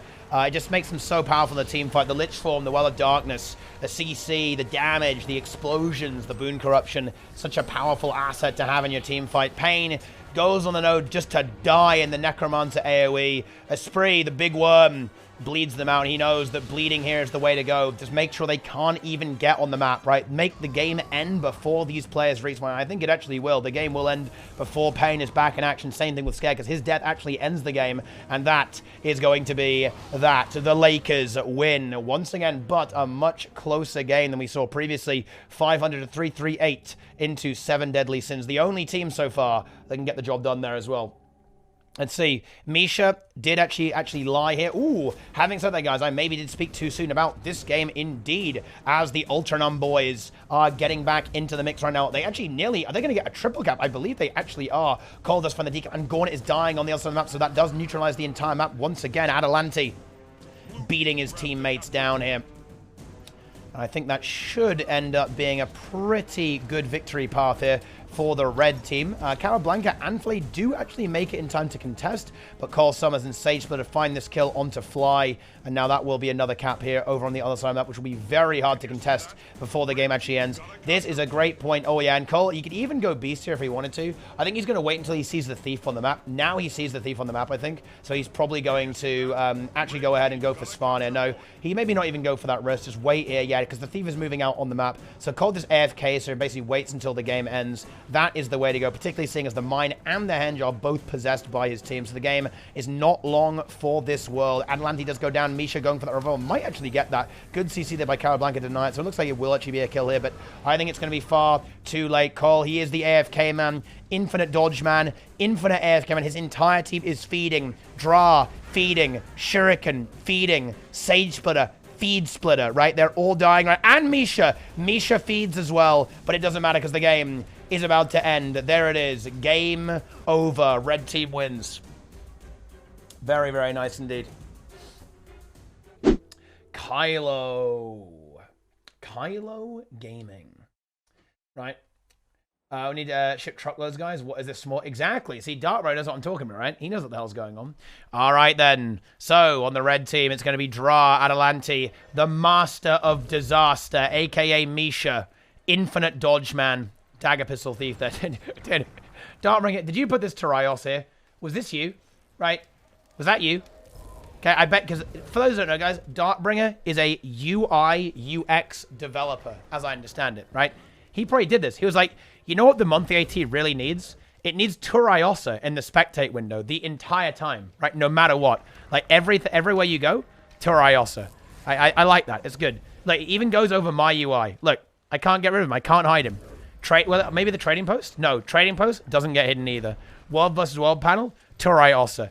Guild panel, Turai Ossa. Mail, Turai Ossa. Inventory, Turai Ossa. Hero panel, Turai Ossa. Contacts, it's all there, guys. You can't get rid of him. He's everywhere. All right, anyway, let's move on. Pain, my queen. Wow, Helseth. Dear, oh dear, oh dear. Getting exposed today in the Twitch chat, but let's get started on this. We have two deadly compositions, a little bit different from what we normally see, but actually somewhat similar in this particular, but different approaches here, as we have the Condi Herald here for Scare versus the Power Herald, I believe, from Dra. And of course, we have a different choice, okay, of duelist here. We have Cole on the base ranger, and Oki on the... Oh, actually, never mind. Oki on nades this time. We actually we might see Rizadom take up more of a duelist position here, actually, in this fight as a result of that, in this particular team fight, because of this exact thing. So instead of going for all-out team fighting, he actually might be holding on to some points here as well, because Oki will have a bit of trouble here, actually, 1v1 into stuff here as well. It's not the easiest thing. You can do it on grenades, of course, and perhaps noticing the way the red team is going to play, they're going for some even more damage output for the teams there. Pain coming in there to help Oki, as there was, of course, a plus coming in from Sage Splitter. Oki under a lot of pressure. Does have Elixir S left over. He's doing a good job of running around in circles. The super speed really helping out with the kiting. Gets a great dodge there as well. But here comes Dra. Wants that kill, forcing the S there with Misha coming in there at the last second. However, Rizadom and Aeon have now arrived, and they should be able to stabilize the Holosmith fairly effectively. And blue team with their team fight might, they are able to actually obtain control over the middle node. Ooh, Oki gets hit by a big backstab and does go down. Is there a signet? No, there is not, because of the steal from the Thief, and Oki gets cleaved out there with brutal damage output there from Sage Splitter and Dra. Now let's see, will that chain into further kills here as well? Can there be any more after that? Aeon backing off here, worried about that horse with the damage from the Holo is going to be absolutely massive. Pain comes in there to try and desperately peel her out, but Dra and Sage Splitter on a bit of a warpath right now. No renewed focus available. Cooldowns are going to get burned very, very quickly here for Aeon. Now we have Oki respawning, trying to help on it. Aeon is doing a good job running away in fear, but no, it's not going to be enough, I don't think. Oh, 2,000 HP, 1 minutes. That's the end of that. We actually might see just pure cleave here. Adelanti going for the stomp there, and there it is. And red team, Once again, consistently finding themselves just so many kills. Ooh, and Rizdom falls there as well. That is 3 kills in a very, very short space of time being connected onto blue. Not ideal whatsoever. I think Scare probably feeling very vulnerable right now as the Thief from Misha is now looking to find a kill once again onto Scare. And there we go. That is going to be the end of that. There we go. Very nice. Scare the Vicious goes down. And red team are going to be asserting pretty much complete map control after that one. Cole even looking to push into Oki there for the 1v1. Of course, it's nades into the base range. We actually saw this 1v1, guys. A lot of you will remember this. We actually saw Zirid, a.k.a. Anabri these days, 1v1 into Benzo, pharmaceutical gang leader. Benzo was actually able to win the 1v1 into the Ranger. Okay, a few times at least before the Ranger swapped to Valkyrie. So it is actually a winnable matchup, though it can be very, very difficult. Of course, Cole, a very skilled member of the Ranger profession, so it'll be difficult for Oki to win, but not completely impossible. However, the bad news is for blue team is they are dying big time, right? They are dying a lot. It's not looking super good over here, guys. Aeon goes down again. That basically means that blue team can't really fight red for a long time. Red don't even care about nose. They're not even capping anything. They're just running around in circles, guys. That's all they're doing. That Pain comes in for a kill onto Cole. Actually, that's a very nice kill. Ooh, yeah, that Thief juices up there. Oki actually able to pressure the Ranger very effectively and then immediately secure that kill. It's going to be fantastic right now for the blue team. And keeping all of that neutral is very good because you can see that the red team has not really made a lot of ground here. They have been getting kills. They have been winning these fights, but they haven't actually provided a lot of value there. And there it is. We actually now see the full cap there onto the windmill. And blue even doing a good job securing here. Red team struggling to actually find momentum from their kills. Kills are great, but you need to convert them. You need to find something of value from the kills or they're simply not going to be good enough. Misha now looking for something here. Red team should be able to grab that middle node. Meanwhile, we have Scare 1v1 into Dra. Ooh, Pain hunting. There's the glint heal. Condi's being stacked. I think Dra's just dead here. There's no way. Ooh, doesn't get on the node. They need to kill this, though. Does Pain have steal? He doesn't. He doesn't have it. Oh, that's annoying. I don't think they can get that. No, they tried to poison and cleave it in time. Oh, that's a really juicy res there from Adelanti. Actually, very big revive. Very big indeed. Okay. Now Dra back on his feet, looking to turn this kill back onto Aeon. Looking like they might be able to do it actually as well. Death Strike, ooh, just barely evaded there actually. The first hit, but the second hit was actually slightly out of range there as well. But Aeon still not able to survive there. That damage, the nades, like the chase from that nades is crazy. And Oki and Aeon, oh, and that was all from getting that revive. Oh boy, I love Signet of Mercy, guys. It is so much fun. Right, you know, the blue team definitely enjoying that Signet of Mercy there. Like, that one ability fucked them so hard. I guess Pain shouldn't have stolen, I guess, is the well, I don't know. It's hard. It's honestly super hard. I don't know. I don't know, guys. Looking at that is, like, just such a feels bad man right there. Because, yeah, if they converted that kill, that entire fight looks incredibly different from then on out there. And red team just get a pretty big snowball off the back of that, actually. Okay, Cran, my queen. Wow. Chat has got a lot of queens right now. A lot of queens. All right. Anyway. Let's continue here. Pain going for that decap here as well. We'll be able to do so. Still a very small point gap. Very, very, very small point gap between these two teams. 9 minutes on the clock, so a very slow game as well. So again, it's not a possibility. I think timer has to be on the mind of both teams at this point as well. They've got to be thinking about getting into a really good position to potentially let the game run its full course. You absolutely do. Rizadom now about to move over there and push into the middle node here. Blue team once again securing that single cap over here. Having Scare the Vicious, the Condi Herd is going to be great for them in this team fight. They're going to hold on to this. They should be able to actually push that effectively and get that decap. Meanwhile, they actually do have the full cup over there. Thank on the windmill, thanks to the Thief rotating over there. Rizadom and Pain looking for Cole Summers here, actually. Misha not quite with the save, and very nice stealth there, actually, from Misha before immediately leaving. However, Cole might die here. He actually does get the hold. Now does Pain see Misha? Yes, he actually does. However, I don't think he gets here in time, and that will be a neutralization once again. However, blue team did actually manage to muscle that fight, thanks to the glorious Condition Herald before moving over towards middle. Meanwhile, the Thieves will now start dueling each other before they plan their next move. Red team incredibly low right now, actually. All these HP bars are not very, very healthy whatsoever. It could be, it's definitely very much a house of cards. If one of the red team falls here, they could all die very, very quickly indeed. Oki, though, not looking particularly healthy. Has no cooldowns left over. Or can he get the heal? Oh, no. Less than half a second. Is there a signet from Aeon? I'm not sure if there is. There actually is. But of course, she's very aware of the thief and no stability there as well, unfortunately for her. Oh, and yeah, Oki gets cleaved out there. Misha just barely hangs on there, does not end up dying. However, Pain wants to see if he can change that and try and turn this fight, convert it into a kill. But Aeon has fallen as well. Scare now 1v1 away from this team fight into the Ranger. Blue team still technically ahead on map control, but that's about to end very, very soon as the damage now is able to rotate out on the map there from the red team. I think Scare dies here. I don't think he really has anything left. Tries to leap away. There is a respawn here. Can he hold on? Oh, gets the stealth. 1.8k HP. He's able to get away with it at the cost of the node. 7 minutes now left on the clock. Over half the game has passed. What an absolute grind. Okay, Scare's like, you know what, dude? I'm going in. I want to go back in there with that glint heal. Reclaim this node. They know that they don't have time. They know that every single second matters. Well, I guess I didn't really work out the well. Maybe a signet though. Yes. Good signet res there from Aeon. Gets Scare back up on his feet. Now with the repush there from Oki. Red team very wisely disengages. Leaves Curl just to troll a little bit here. Just mess around. Memeing it up a little bit. Running around in circles. Wasting the time there. And hopefully not dying. That would be very, very awkward if that was the case. Meanwhile, Rizdom fighting into Dra. But here comes Pain. Actually, let's see. Where's Dra on cooldowns? He actually, I believe he just popped his glint heal. Actually, no, yeah, there you go. He hasn't now, just used it. So after this, he is actually very, very vulnerable. Misha comes in there. Probably will try and stealth him to help him disengage this fight because actually a little bit scared. Particularly seeing as Misha. Oh, Misha actually dies. Pain obliterates Misha and now wants Dra. Wow. Pain is mad. He's fucking pissed. He annihilates this +1 there. Massive win in that 2v2. Rizdom will now be able to control this node. 1v1 effective. Oh, no, not again. Not again. I don't think. Oh, no.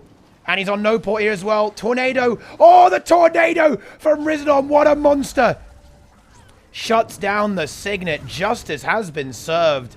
That signet is not going anywhere there. Beautiful tornado there from Rizdom to completely shut that down. Very nice. And all of a sudden, blue team, now they have themselves a triple cap off that. That was a huge 2v2 from Pain and Rizdom, getting Dra and Misha. And now Sage Splitter. Signet, was it burned? It wasn't burned. But now there's the interrupt there. No stability available that time, unfortunately, for Adelanti. Or maybe used a little bit too late and shut down. Another kill secured. That is absolutely insane. This is a very slow game. This triple cap is crazy.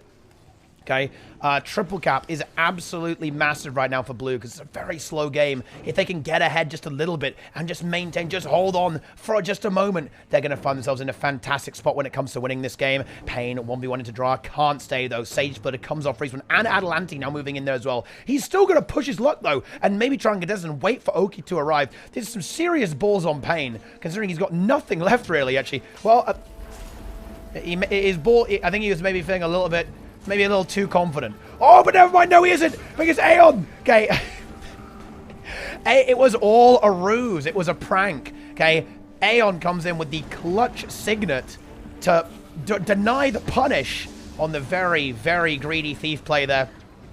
Signet of Mercy. Huge gaming denying that punish. However, Cole over here as well does end up finding this kill. Misha gets his revenge. He wants to show that he is a thief gamer as well. And our red team starting to get a little bit of control back here. The blue team very concentrated around middle, but they end up losing that as well from Misha and red team. They're back in this now. Cole holding on. I don't think Cole wants to leave here either because he's obviously going to be very concerned about the thief and also, of course, the respawn from Scare now coming in. Now, Cole is now leaving, so this does leave this point open. However, Cole notices he will now respond as he's going to move back over there. Meanwhile, on the other side of the map, okay, Aeon and the team fight is brewing, is rumbling. But it's not looking super good for the blue team right now. Aeon tries to hold on, plops pretty much everything. Dra also very low. There's the glint heal. He could die here, actually. Has to disengage a little bit there, but Sage Splitter completely fresh, completely full, ready to go. Aeon trying to kite out, but she's very much alone. Does have her heal skill to hold on a little bit. Maybe needs a sword port here, I think. Can she somehow hold on just a little bit more? That's a really good port. And Dra dies. Massive 3. That shows Adelanti. A massive 3v3 for the blue team. Oh, that is close to game ending.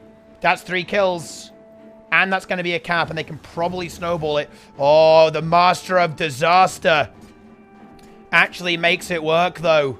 gets that kill. That smoke screen being incredibly powerful there for the 1v1. I believe Pain is not running smoke screen, actually, whereas Misha is definitely giving him edge in that big 1v1. Massive gameplay there as well. Pain's back. Is he running smoke screen? Okay, yeah, he isn't. He is not running smoke screen. Yeah, that is why, you know, obviously Pain, a very skilled player there. You wouldn't expect him to die in a 1v1 necessarily.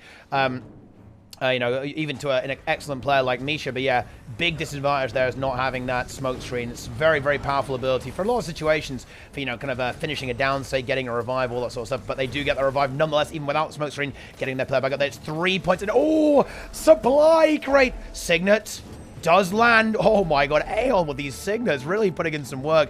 Dagger Storm is going to be available, but Pain has to run. He's getting chased down right now, hunted by a horde of gamers. Misha finds another decap there. That will extend the lead of the blue team very, very nicely indeed. But Adelante falls. That means the team fight is no longer a viable option for the red team, at least for the foreseeable future. Red team, can they try and turn this? They actually get a kill. Is it going to be confirmed? Is there an S? There is an S from Sage Splitter. That should be confirmed. It is a massive kill there as well. However, there's no support still, and Dra is going to collapse. Sage Splitter and Misha looking on, trying to hold on here as much as they can. Kills are relevant. 5 points is a big deal in a game this close. Can they confirm that, actually? Because we actually have maybe an attempted arrival. That's not going to happen there. Blue team trying to get that node. They need at least one. They need to neutralize this. They're 20 points behind now. Cold is standing on the mansion, putting in that work. However, we do, of course, see Loki Oki Gaming 1v1 to Adelante. This is actually kind of annoying for Adelante. He needs to be in these fights supporting, but that can't really happen. It's a minute left on the clock. This is going to go to a timer game, almost certainly. In fact, absolutely certainly. But Adelante is going to have a lot of cooldowns burned here. We do have a reinforcement from Dra moving in, but Scare is already here, and this is where things get scary for Red here. That Con the Herald is going to be super annoying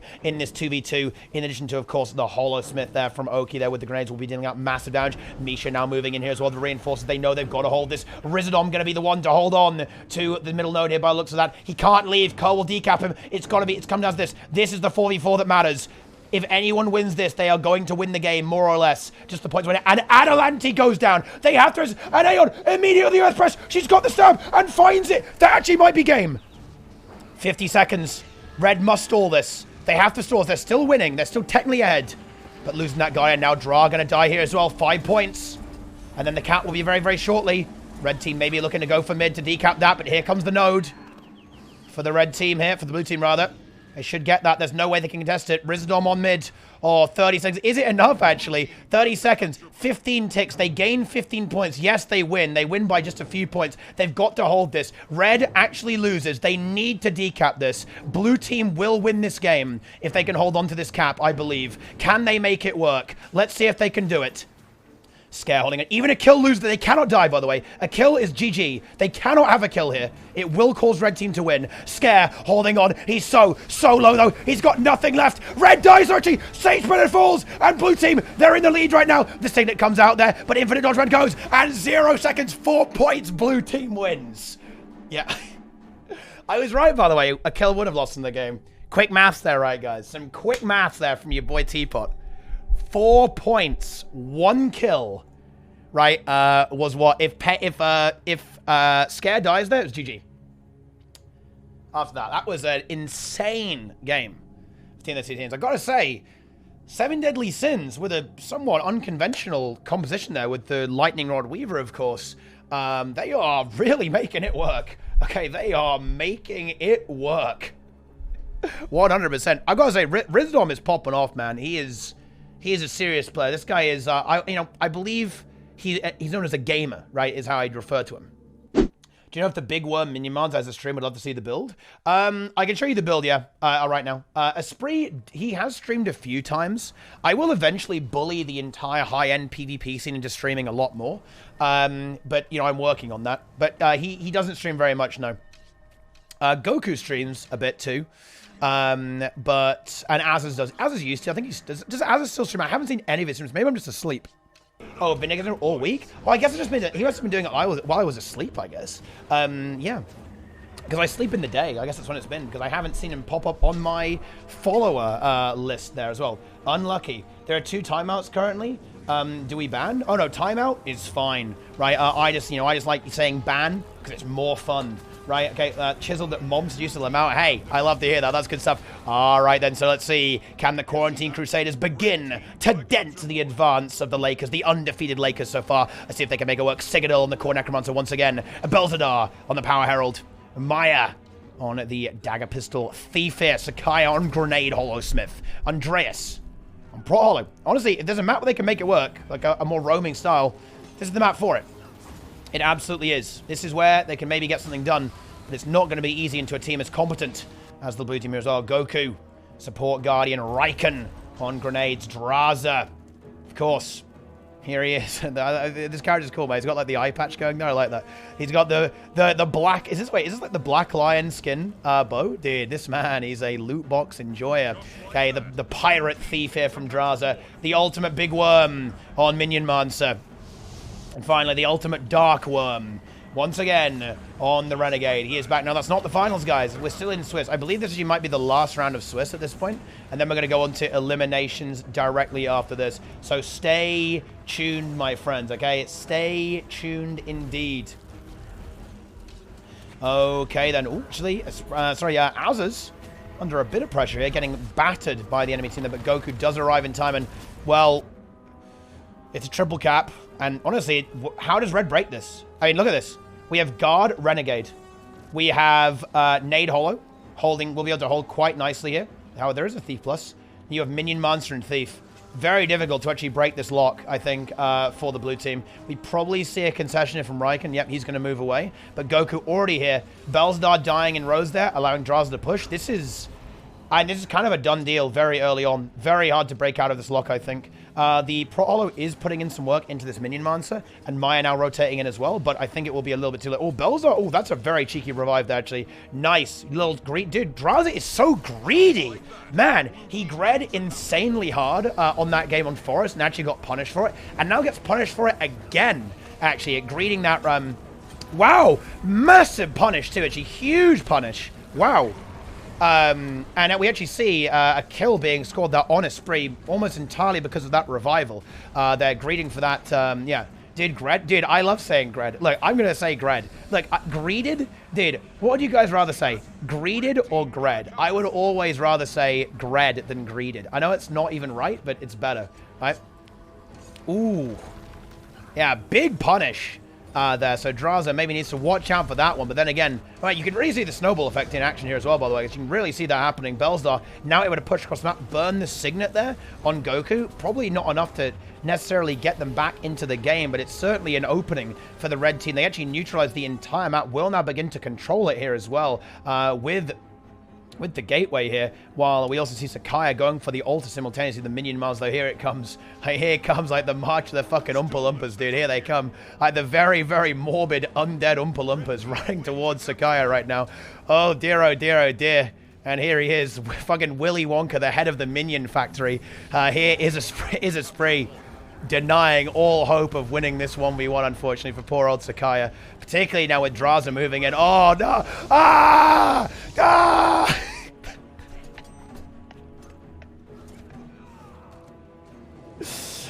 Oh, yeah. That's not what you want to see, guys. And there's the top. But this game is pretty much over.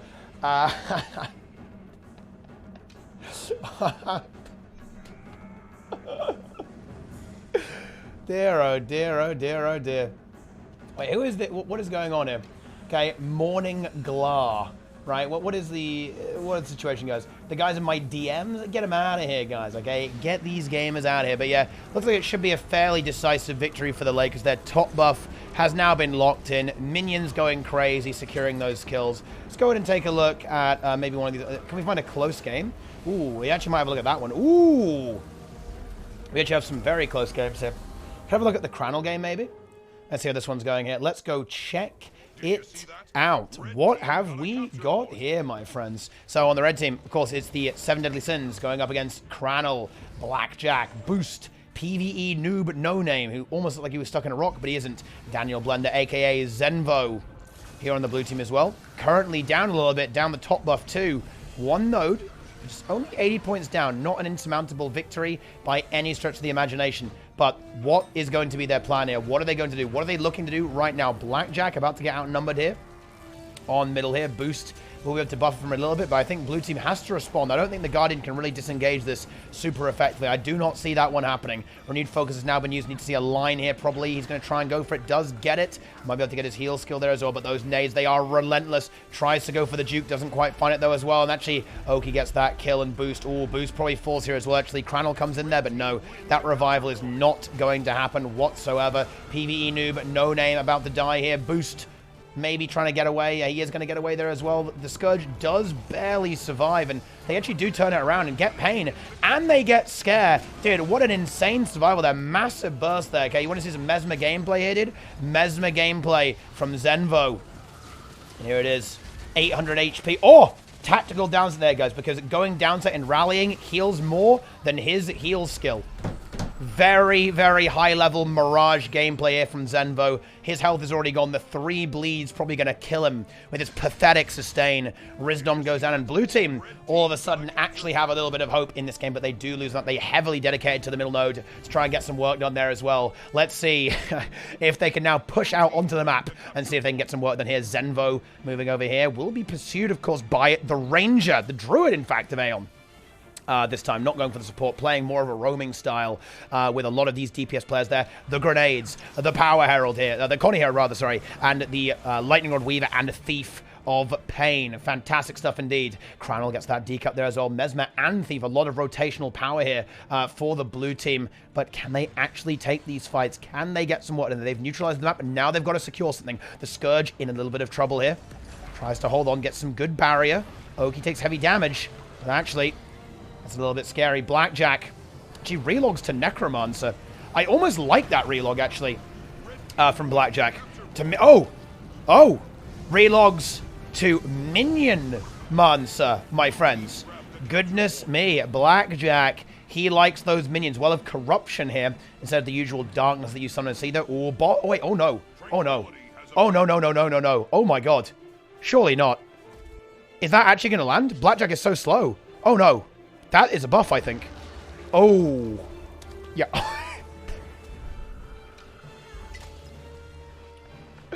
Oh, no.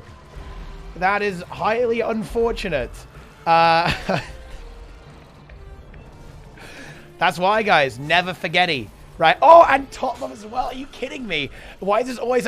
Dude, blue team literally forgot about both objectives. Loses both objectives. And now they're a little bit dead, okay? They had a chance to get back in. Now they're a little bit fucked. Not much that can be done at this point. 200 points down. Still with the buff ticking, keeping that point gain nice and high there on the gate.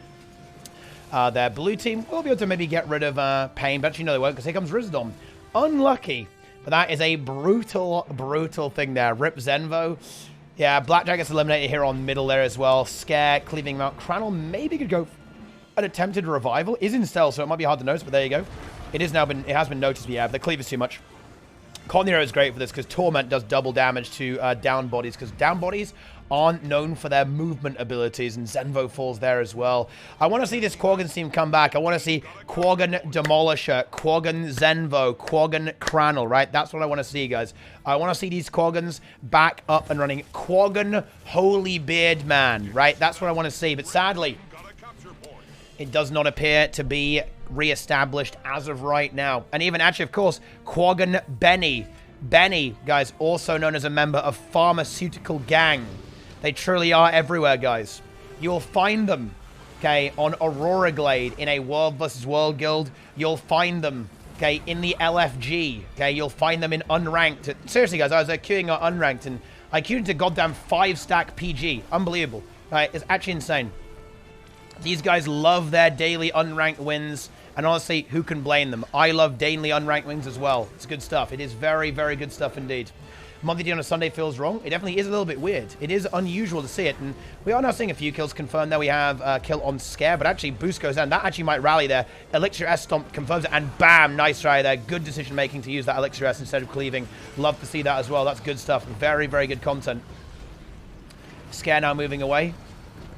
Trying to hold on, gets his glint heal up in a few moments. This game is over. Let's look at something else. Let's take a look. Maybe big comeback from Quarantine, because nope, the game is actually over. Unlucky. Unlucky. Here we go. Let's go into this game here. Lady Heroine versus Blue team. Ooh, they're behind, but now they actually do find a kill, maybe. And the top buff. That's nice. Oh, but their dragon... Sorry, yeah, their dragon hunter, I think, dies. Yeah, Condi DH, this guy has not realized that this build has got nerfed and suddenly had Thumper turret there for the NG in play. They're spamming CC all over this Necromancer. Minion Mancer in play. If Red can win this, they're in business. Oh, but they actually end up losing their fear is my hobby. Gets that decap there as well. Zogbon is going to fall, so Red team are going to win this side of the map. If they can get another kill, that'd be big, but they need to decap middle. They should be able to do that. The Dragon Hunter is able to do so, and the NG actually makes it. Okay, we are in business here. Oh, no. Oh.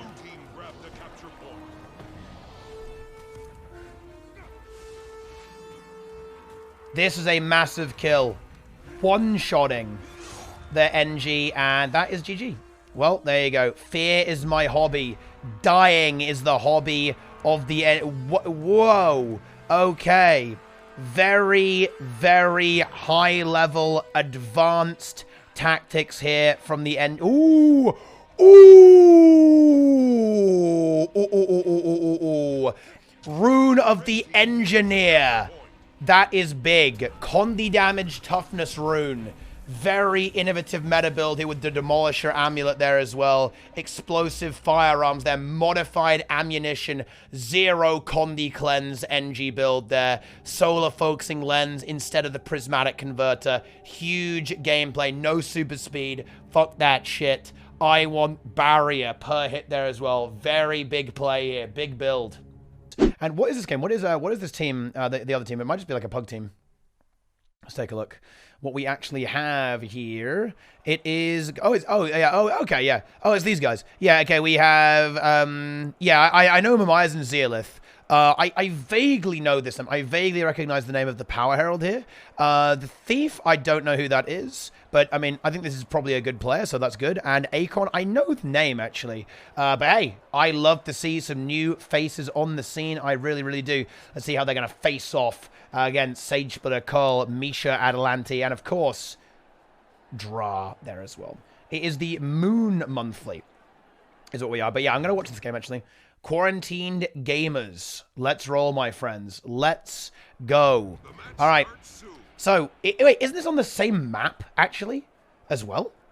I think this is actually a direct rematch, I believe, with Andreas, Sakaya, Maya, Belza on Renegade this time, so the Herald, and then finally Citadel going up against Aeon, Scare, Oki, Rizdom, and Pain. It was a close game last time, actually. It was close. Wasn't a done deal. So let's see what the red team can get done here. Let's see if they can get their revenge. They lost in the Swiss. Let's see if they can make it work here where it really matters. The elimination round. It really sucks. If you win in Swiss, losing the limbs, it's always brutal, particularly if it's on the same map, but we already have a very aggressive push, actually. It looks like blue team just ignoring their close and just pushing far and mid directly. And red team doing the same with a 4-man push, but nobody is here. Very interesting opening there. And, of course, blue are going to get probably a better end of this deal here. They're going to get mid very, very early on, which is very key to their more team fight-oriented strategy, and then rotate between the two of them. And they also are able to actually hold this contested here as well. Prot Hollow versus Prot Hollow. One of the most exciting matchups you'll ever see. These builds are hype. I love these builds, guys. Honestly, I am now going to actually just go ahead, okay, and spectate this. We are going to watch Prot Hollow 1v1 until the end of the game, guys. We're going to have so much fun here. We really, really are. Anyway, let's take a look at this team fight happening over here. Blue team, yes, slightly getting the better of that opener there, having a few extra points there. Now, they will find themselves with an edge in the team fight as well. There's no support. Again, I am actually surprised not to see Andreas just play support here. I think that maybe matching the team fight would be the way to go here. But then they are going to once again try and play that 3 nodes because they have a Necromancer, right? Like if you have so maybe Sakai just doesn't want to play prop. That's obviously completely fair. But if you have, say, Andreas on support Guardian and then Sakaya plays Prot Hollow, then you have Necro in the team fight, right? And they're already doing okay, right? They actually have a kill onto Aeon.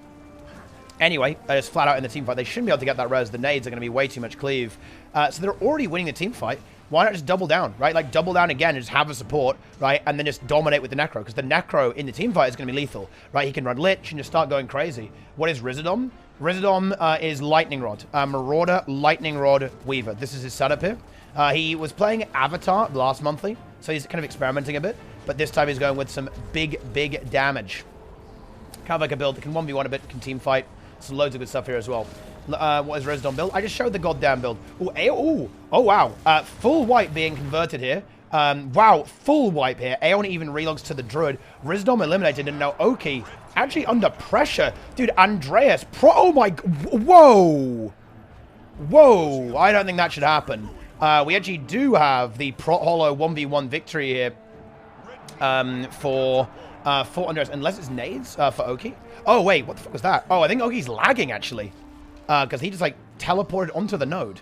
Or maybe it was, like, a desync. I don't know, guys. I don't know. I should have been spectating it. No, it is Prot, actually, from that. Yeah, I think he, like, lagged or something, yeah. A little bit there. Refresh the page. But never mind. Red team sack a lot of time there going for their restack here, but of course we do see the slight compositional change. We see the Druid from Aeon. Now, Druid is scary, guys, okay? This is scary. If you don't have a good plan to deal with Druid, you will lose 1v9 to Druid. Let's see if Red team are going to be able to adapt this. What are they going to push into the Druid? That's the question here. Because otherwise, as long as the blue team kind of split up Red and slowly kind of win the map, they will end up winning the game. However, in a way, the Druid might end up being significantly less effective than you might expect, actually, because the blue team is roaming comp, right? But the red team is also a roaming comp. So being able to roam into the Druid might actually be fairly effective here. Now there's no support for Scare as well, so he is nowhere near as effective anymore.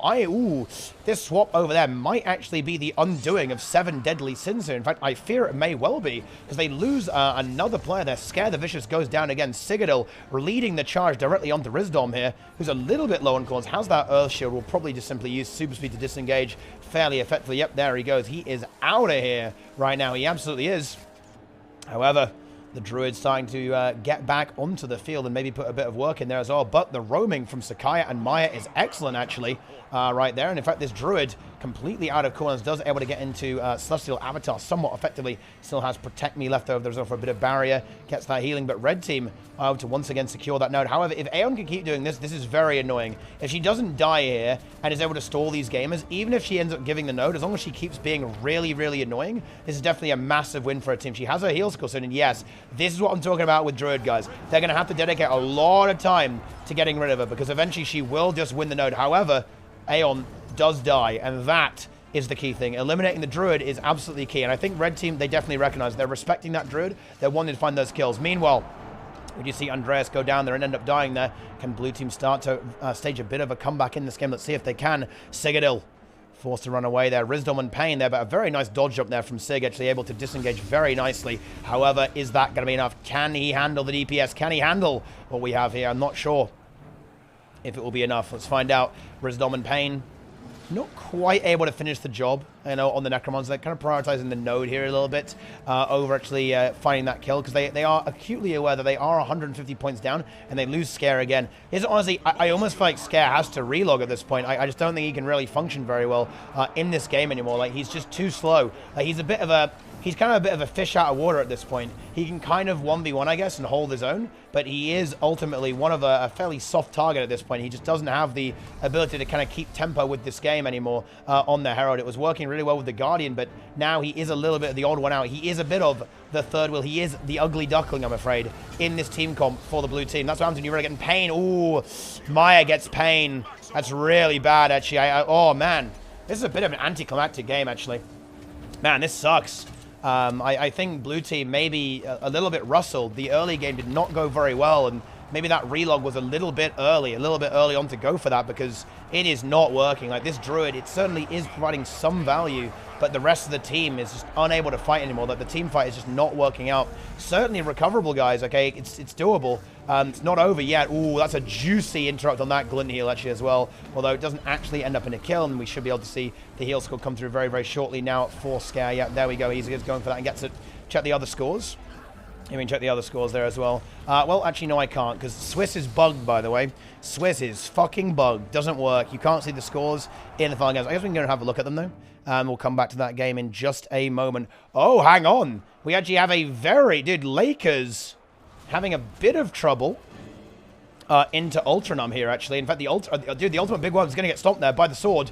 Oh, no, yes. Oh, the animation just kind of went weird. Draws it down. Stomp from Capablanca. Ultimate Dark Worm. Under pressure. And falls. Capablanca revived. Raikön about to go down as well. Massive kills from Ultranum. A full wipe. That's an ace, actually. All 5 members of Lakerz die. Ultra wipe. Ultra numb. Torben. Now controlling the map here a little bit. Capablanca, there it is. There's a double cap. And red team are in a winning position. Of course, the Lakerz going for a very solid regroup, restabilization here. Going to re-push back out onto the map now. Playing it safe. Very sensible. It's going to 5-man push it down mid. They know they're comfortable. They're comfortable in the team fight. That's where they want to be. They want to be in these team fights. They stealth up. Big blast. Already the Thief, though, is responding. Fly is here. Ooh, Esprit not sure if he can leave. And yeah, Fly is going to find that value. Esprit, oh, lovely there.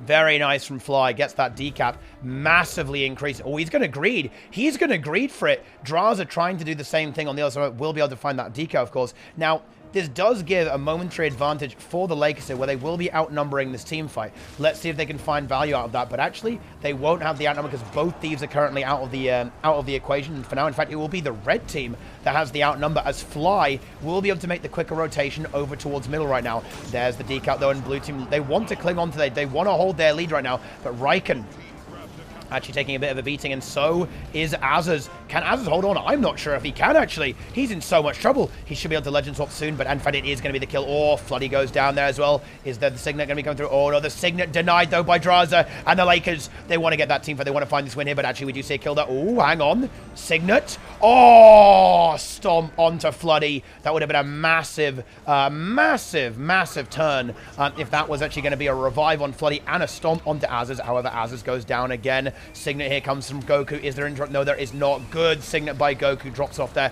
Line of sight to the Thief. Denies any kind of stealing. May not, yeah, wasn't even available actually either. Torben now looking for the kill there. Once again, Azaz being focused on hard, but Torben gets caught in the crossfire while he's going for that and ends up going down. And that is going to be a confirmed kill on the Torben. Red team, though, they're not done just yet. We actually already have Fly disengaging, but the buff secured. Ooh, that sword buff, that's scary. Super scary for the blue team now having that. Their team fight is going to be all the more fearsome with that 20% damage modifier. It is just so much on this map. These buffs are insane, and the Stomp is insane, honestly, in the current meta, because it's very risky to go for Stomps. But what happened? Honestly, guys, here is an insanely Sub-Zero take for you. The sword is ridiculously overpowered. There it is. It will actually stomp infinite people if you tag them. The shield revives one person, right, once. The sword will stomp everyone, right? Okay, there you go. Sub-Zero take, guys. Sword, very OP. Probably should only stomp one person, I would say. Honestly, just 20% damage, pretty good, you know? It's pretty good, you know?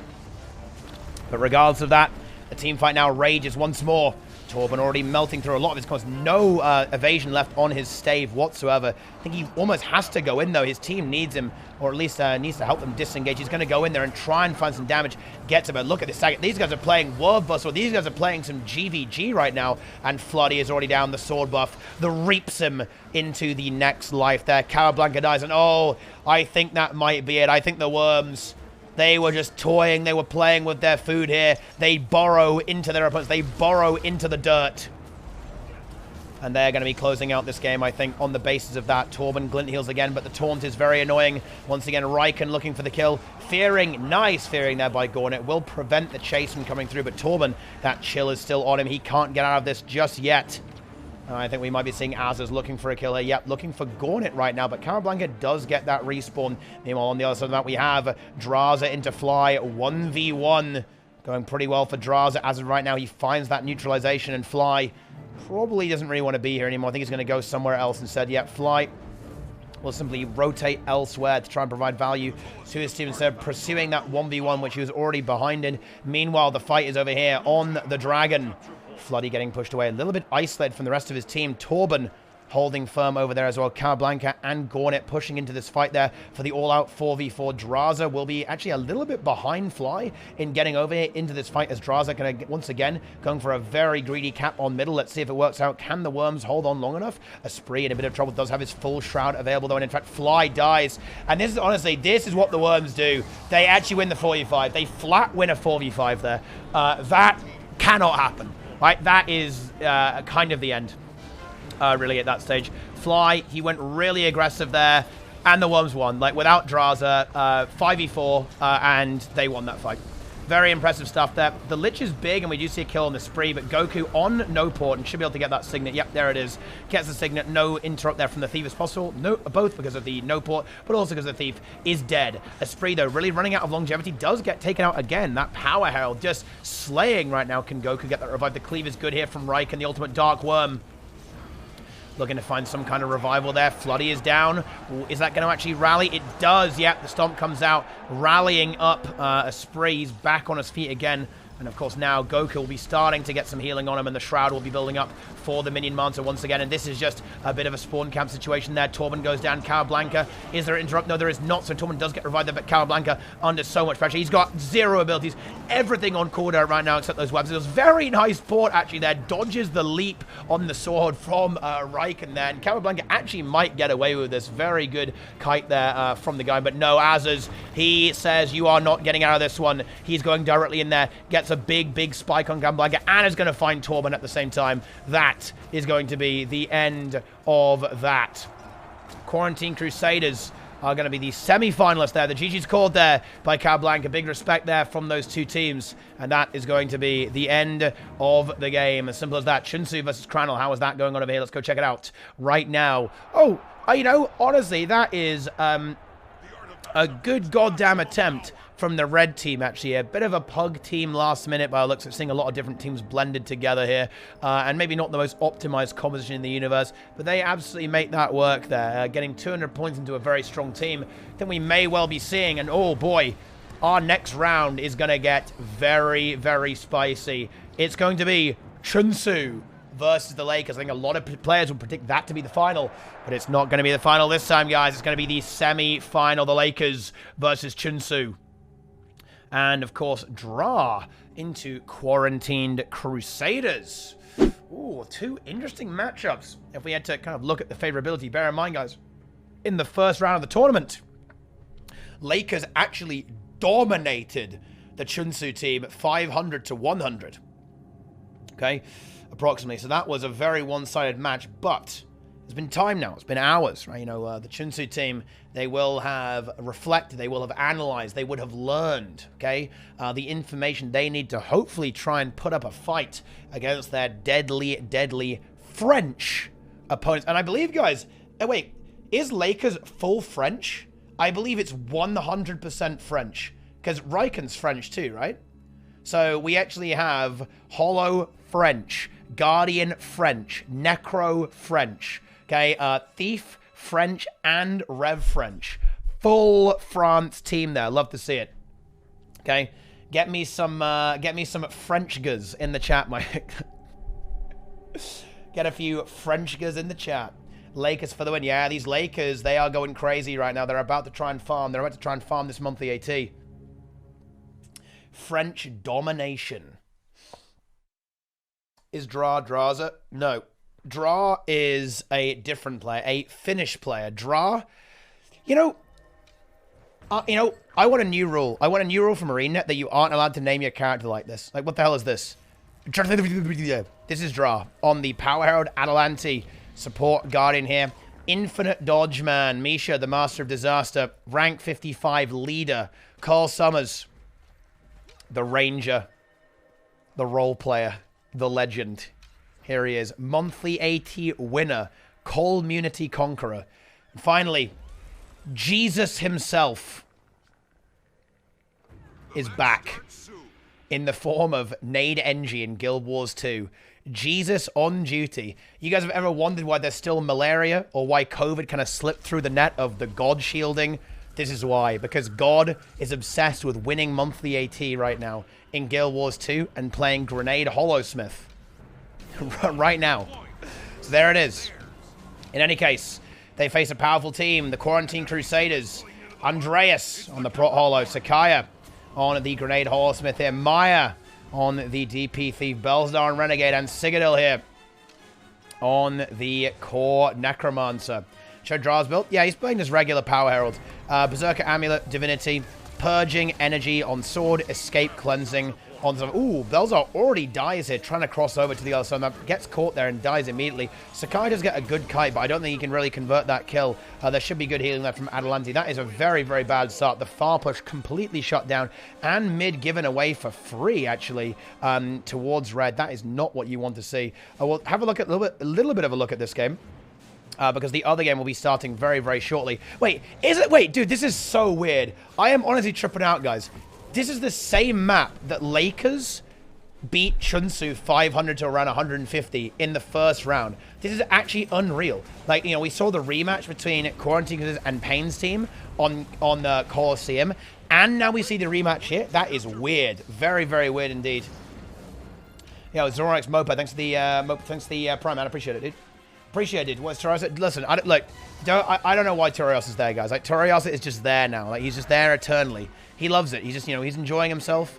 You know, he's sick of being like useless in the Mist Champions for a game that no one plays. Decided to move out onto the interface. I think it's time to leave this game because I think this will be very favored. I think this is probably going to go to our red team. We'll keep on an eye on it a little bit later, but I think the Quarantine Crusaders will have some difficulty against their deadly, deadly opponents. So let's go into this right now. Here, guys. Let's go, go, go. Here we go. The game has just begun. Sakiki on that Power Herald.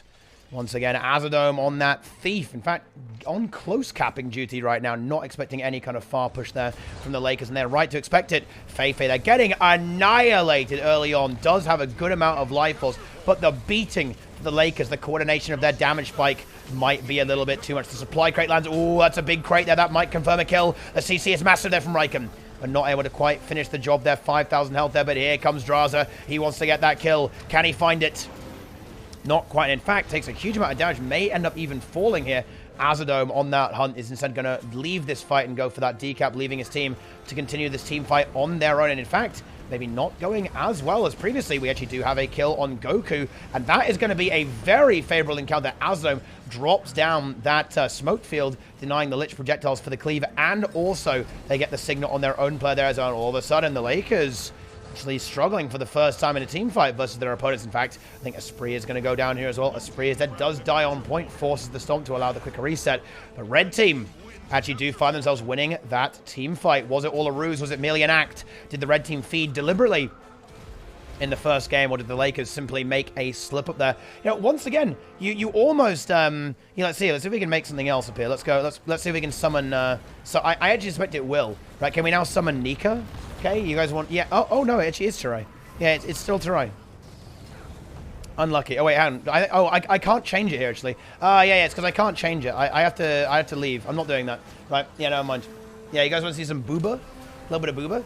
I think once again, like, what actually went wrong there was kind of, it was actually a big problem with Draza leaving that fight. He maybe thought that his team had it under control, and he left the fight, and that essentially left the team outnumbered. Now he's playing a little bit more conservatively, staying in the fight the entire way until the job is really done, until some kills are confirmed, instead of actually leaving. And I think this is actually what's working out very effectively right now for the Lakerz, looking for a kill on Feifei. Yep, there it is. They get it. Chunsu does not have the signet right now. The hand res, though, is good enough there. Excellent use of the F key by our red team, so they get away with that. And now the respawn of Sakiki is back. And blue team gonna have to play a little bit defensively, back off there to the node. Goku gets a little bit caught.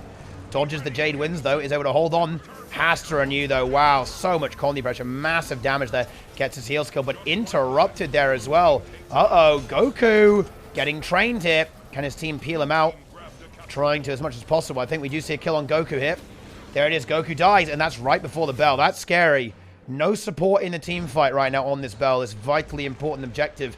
Red team already surging towards it. They know they can get such a big lead if they can secure this now. It is going to be unbelievably good for them. It will be fantastic.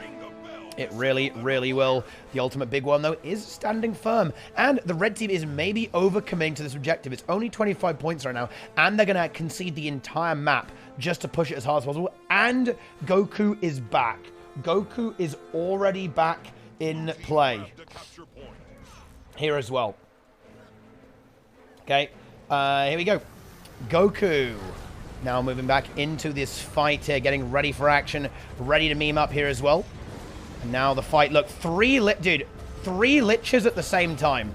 Flandre, Feifei, and Esprit all liching. None of them really do anything that much, but that is peak Guild Wars 2 gameplay right there. But in fact, red team win the team fight again, and the steal denies the signet. Wow, oh, hang on, the Lakerz.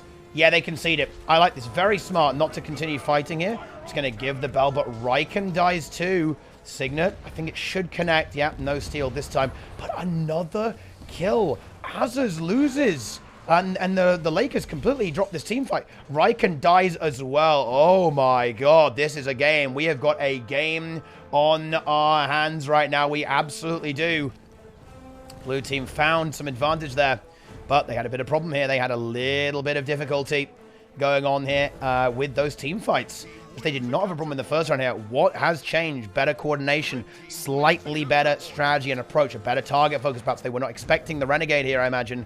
They may be expecting a Herald or something like that. But now they have to deal with what the Lakerz have come up with here. But once again, I realize that seriously, the Lakerz are doing such a good job of not losing. Sometimes, guys, not losing is the way to go. And that's exactly what the Lakerz are doing. Do they run into mid and feed? No. No, they don't. They wait for everyone to respawn. They get back in the mix, and they re-push. But now the onus is on them. They must do something. They've lost 2 fights in a row. Losing a third, they will be behind here, and the bread team will get into the lead. Here we go. I didn't even know what to even say. You know what, dude? I'm going cinematic mode because there's no way that you can keep up with the clusterfuck that is the current PvP meta. But Goku, again, isolated here. What is that? Renewed focus pop there. Nice Jade wins there from Azaz too. Very good stuff. Peels out Goku in a marvelous session. And Draza controlling that well on the Thief. They're almost trying to maybe slightly dodge the team, but they're worried about that double Necro. That double Necro, truly terrifying stuff there. It really is. Here comes the swarm of the red team. They're looking for a kill right now. Here they come. Flandre pushing in there as well. Goku still highly pressured, getting a great view of that boat as we fight through it. But actually, the red team again feeling confident in these team fights, and a bell is coming up. But Draza is doing the thief thing, man. Azadome, this isn't roaming, dude. This isn't roaming. You've got to do a little bit of PPT here, my dude. He is getting out-thiefed pretty hard here, to be honest. Draza is controlling the map very well. Despite his team winning the fights, you've got to answer that thief, and that has not been happening. And yeah, Draza even matches that and denies that decap as the bell comes up here. Goku now actually arrives here in time, and they get a kill on the Feifei. Signet does come through. They're reviving that player very, very nicely indeed. The Lich, though, is still going strong. Sakiki very pressured and isolated away from the... No Signet, bear in mind, it was already used on Feifei. And the Lakerz, they converge, they pile on, and they find the kill. Will they get any more there? The cleave is going to be massive. There's the stomp comes out there onto those players. Flandre now under so much pressure. Going to go down, so there's the kill. And Feifei, Azov, and Chuns, they've got to leave that. And this second bell will be going directly over to the Lakerz. Let's see if they can get a full snowball here. Feifei just going to pretty much give her life. Realize she's not really getting out of that. There's no way the Necro survives. Nowhere near enough mobility. And that will be the confirmed kill there. The Stomp is there. The bell will now be captured. 25 points. They missed the first one, but now they have the second one. 1 bell apiece. And that will be a nearly 300-point score for our blue team. Azadome is actually really putting in the work. I love this contest, but he can't do it for a long time as the Renegade then moves in to get the job done. And that was a big snowball there. The Esprit, the Esprit, the big worm, the ultimate big worm, secures the Bazaar. And I like this. They're not going to push their luck here. They're going to chill. They're going to relax. All right, Draza, Raikkonen, they're just going to pull it back, take another fight. They know that if they win this next one, they pretty much win.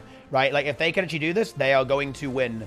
One more fight, and it's over. They're looking for Flandre. Can they find him? He's already getting eyes on Chunsu, though. Responds well. Is moving over to him now to keep that player supported. However, the ultimate Dark Worm getting bullied a little bit there by Azadome and Sakiki. And now Sakiki looking like he's going to be the target here. Glint Heal has now been used. And Goku, of course, is still standing firm on the other side of the enemy team. He's not looking the best on cooldowns, but he does, of course, have renewed focus to reload if he needs it. And now, we actually do see Azadome making some plays here, getting out of this fight, but this, of course, does leave his team outnumbered, and there's the kill. Signet now from Chunsu. No, and there is a steal. No, there is no steal available there from Draza. Unfortunately, the interrupt does not come through, but that cooldown has now been burned. But Can Red Team hold on? No, they can't. And this is the danger of rotating out on that Thief too soon, potentially. Right, even though Azom does end up essentially winning the map state here, it's going to be a borderline full team wipe here. Sakiki, Flandre, both down, and Chunsu, I think, is done for here as well. Yeah, nothing left on Chunsu. It's die on node. Chunsu dies on node. I think Faye, ooh, and the Bell is up in 30. This is going to be a devastating blow here. 50-point Bell. Azom comes in, tries to revive as much as he possibly can. Goku is a little bit low, but even if he dies, I think the Worms will be able to get that revival there. Faye about to fall here as well. This could be the final fight. This might basically be the GG. Sakiki does actually come off reason there. The ultimate Darwin going for the Storm on Chunsu. Finds it. Faye very pressured here as well, though. Does have Literal, but no stun breaks available. This should be a dead Necromancer. And I think Sakiki in so much trouble there as well. And now Draza. He just walks to that Bell and ends the game, more or less. 50 points on this Bell. This should be a victory right now for the Lakers. They want to go to the finals. They want to get their glory back. Sakiki goes down. Faye bleeding out on the point there as well. That is pretty much going to be game. Asdom desperately moving over to the Bell. Can he even make it? No, the taunt lands. And oh my god! Renegade got nerfed, by the way. 7-shot, 7 million damage. Azadome, 1 tapped, 1 taunt, 1 7-shot, 1 GG well played from the ultimate Dark Worm. The Thief fades into oblivion, shattered into a million pieces by the barrage of arrows from the Renegade, and that marks the conclusion of the game.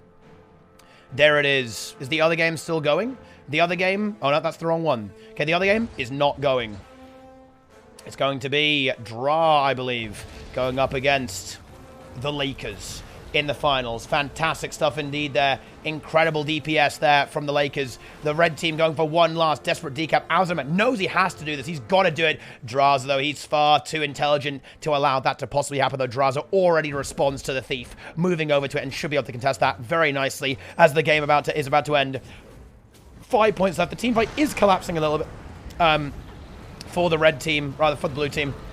Goku falling there, but it's not going to be good enough there, and that is the end of the game right there. Blue team accelerates to the finals. It will be a Lakers into rank 55 and friends grand finale in the tournament, guys. There it is, guys. Let's get into this right now. The Lakers versus Dra, who is not Draza. Once again, I'm going to have to be making a distinction between two players who have a similar name, but not the same. So, guys, before we get there, let's talk about this. One, thank you so much for the raid, Envy. You're a god. Love to see it, man. Long time no see. Welcome back to the mix. But here we go. Yes, Dra is not Draza, okay? Not the same thing whatsoever.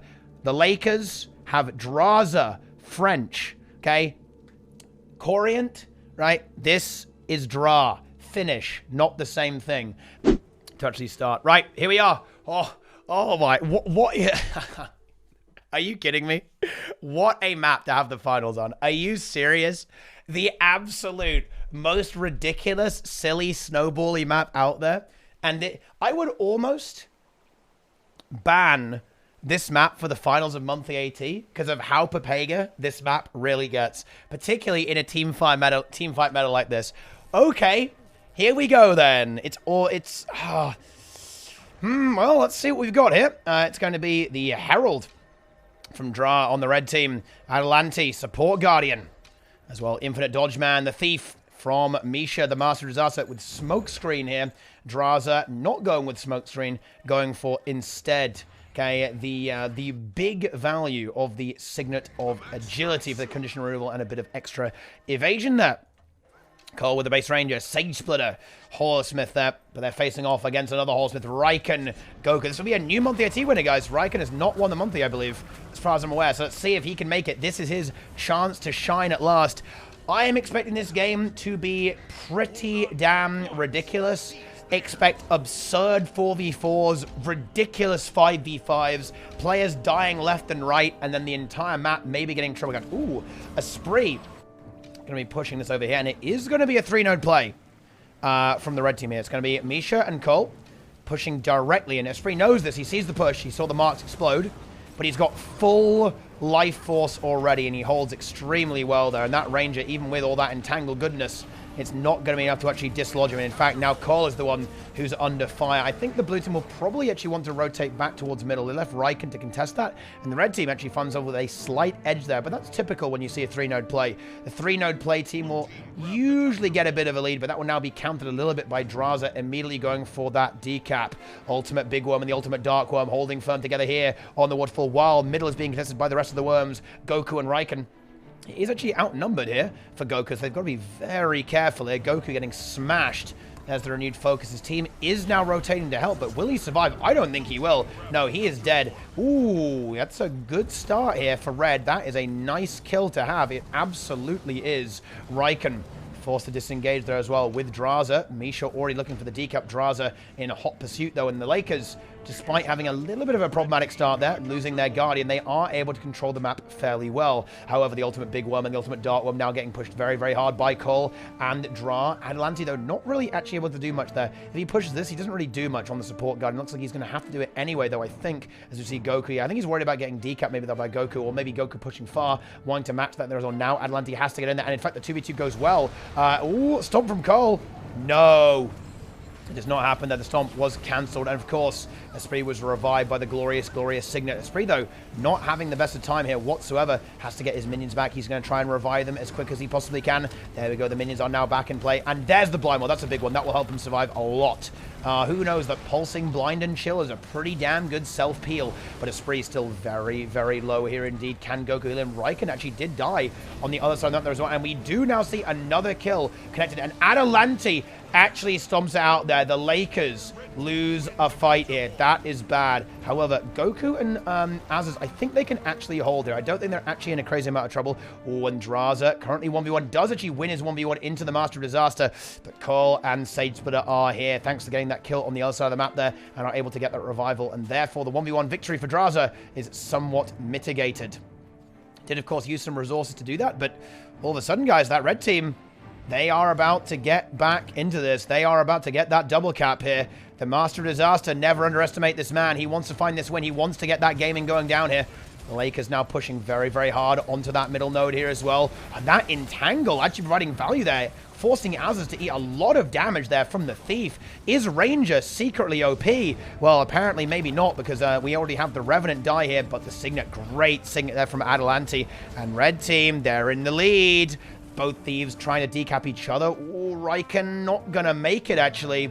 Not going to quite make that, and we're going to see both players rotate back in us. Riken can't really get that node back because he knows the Thief is going back there immediately. However, Draza full caps the other side of the map, and now they can push this fight. Adelante, that's going to be the prey here, I believe, here. However, the Ultimate Big Worm also not having the best time in the universe there. Dra and Sage Splitter very, very pressured. Adelante cut off from his DPS players. He's got to support them, and Dra falls. Adelante can't support place. He can't support in both places at the same time. The supply crate lands. The CC is massive. Sage Splitter under pressure. Was able to wriggle away, though, but we do see another kill there, bringing the Lakerz back into that advantageous position. Misha already moving away from that fight, knowing it's lost. Cole Summers, though, goes down over here as well, gets caught there. The minion is on him. The minion is roasting him to death there. Riken going to finish that off there, denying any kind of potential for the pet res, and mid will go to the Lakerz. After an initial hiccup, they're back in business, but it is very much not over. Draza forgets the cat middle. Well, everyone forgets the cat middle, but that's okay. Sage Splitter, being bled out there by his minions. Very annoying indeed. And, of course, the Ultimate Big Worm now moving over towards the Lakerz. Dra is already here, will initiate some kind of fight there, but I don't think he really wants to fight that minion monster. Not the way to go. And now Cole will have to face the minion monster in battle. Can he do it? Although Dra is actually luring him away with the threat of decapping middle, and we actually have very, very aggressive rotation by the Lakerz over to the waterfall, and that does end up causing a little bit of trouble here, as Cole will be able to immediately secure this node without any real difficulty, while the Big Worm is on mid grabbing that. But now we have a bit of an outnumbered fight here against the red team here. Adelante is in a fight for his life right now. No renewed focus. Do the red team have any hope of surviving here? I'm not really sure if they do, actually. No cooldowns left over. That is it. Just the heal skill for Adelante and nothing else. Does now have his F3, is trying to keep Dra alive. Great cutting there by Dra, climbing up onto the rock, but the Dark Worm wants that kill. They want that Herald. They want that Herald big time, and here come the grenades. Here comes the short bow arrows there from the Renegade, from Azaz. However, red team do a fantastic job and actually do hold firm there and now convert it. They go the other way and knock there from Dra, denies the Signet. Infinite Dodge Man revives. Misha is back up, the master of disaster, and Atalante kind of gets away with it there, being very, very dry on his abilities, but still the enemy team was so intent on going for that Revenant kill they were unable to identify the Guardian was the weak and squishy target. That's what happens, guys, when you cannot see the abilities like I can. Az is already back, but this game is really, really heating up now. The minion monster here is actually holding on to mid. Does he have Shroud? Actually, he needs it now. He actually doesn't have it. That's going to be a kill. A spree goes on Infinite Dodge Man. There it is. Infinite Dodge Man secures that kill marvelously, in fact. And even though the blue team do hold on to that middle node, maintaining their slight spacing, being ahead in this game by just around 30 points. That is a massive kill to get that minion monster. And red team, they've stepped up their game here. They absolutely have. They are not fucking... Atalante getting held by Raikkonen is very annoying, but a kill on Goku is a worthy trade for that. No pressure required there, and there's the decap. And all of a sudden, this is insane. Is this going to be the victory, the EU monthly? He's won it on NA. Can he win it on EU? Cole Summers about to get a node. He gets the cap, and red team, they might be about to actually take their lead. In fact, they are. Draza goes down. A double cap secured with that kill. They will ascend into the advantageous position in this game. 229, 229. There's the passing. The Master of Disaster. He's hungry for the gizmo. He craves the gizmo. And he craves to deny the Lakerz their return to glory. They absolutely do. The ultimate big worm moving back over here. Just going for another reset. But red team are ahead now. Here it comes, guys. And this is what happens. This is what happens when you multi-box. Draza playing on both teams. No matter what, he wins. Playing, of course, the Revenant here on the red team. And also playing the Thief on the blue team. Very, very technical builds to play simultaneously. But he managed it, guys. He actually has 4 arms. He was a man born with 4 arms. Able to play on 2 machines simultaneously. He looks at each monitor with 1 eye. It's truly a sight to see, guys. Looks a little bit Papega. The cross-eyedness there. The split-eyedness. But trust me, it's highly effective. Anyway, now they're going to get their revenge. They're 50 points behind now. They've got to make something work now. And oh, that is nice. Misha, the master disaster, the master decaps. But Sage Splitter in so much trouble. I believe there will be cooldowns of the signets here. No stability, though, for Atalante. Does he find that? Oh, he does. Even without stab, he gets it. Very nice. Sage Splitter, though, does go down again. That's a big team fight win if they can get it. Atalante, yeah. Reds have got it disengaged. It's already over. They've got to get the hell out. They've got a point lead, though. So it's not the end of the world. The ultimate big worm, though. Ooh, that's scary for the guard. You do not want to be face-to-face with a minion monster as a support guardian whatsoever. There is not much he can really do about this whatsoever. The minions are coming back. The Lakerz looking to control their node. But actually, Dra comes in at the last second and gets some serious work done here as well. And actually devastates that minion monster, forcing Raikkonen and, of course, the ultimate, and, of course, Goku to restain that. Points have been neutralized now. We have Draza and Azaz trying to get rid of this this annoying thief. And I've got to say, Misha has been putting in some serious work. He's been really being an excellent thief in this game, actually really controlling the map well. Oh, 100 HP on that thief. And Cole, once again, he grabs that node.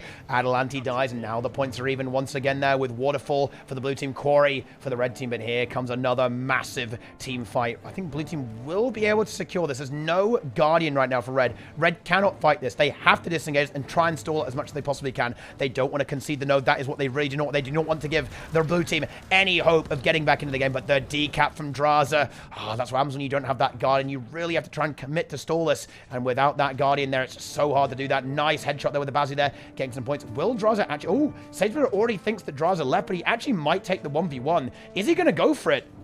No, I don't think he will. I think he's just going to rotate back in there. But we already have a massive victory here for the blue team. Oh, no. Atalante and Dra both die. Oh, no. That is not going to work out very well. And yeah, now that does prompt Draza to actually initiate the 1v1 and wait for a spree to move over. And Sage Splitter is not long for this world anymore whatsoever. He's trying to get out there as much as he possibly can. Oh, he should get his heal here, I think. Yes, he should be able to get it with the weakness. Yep.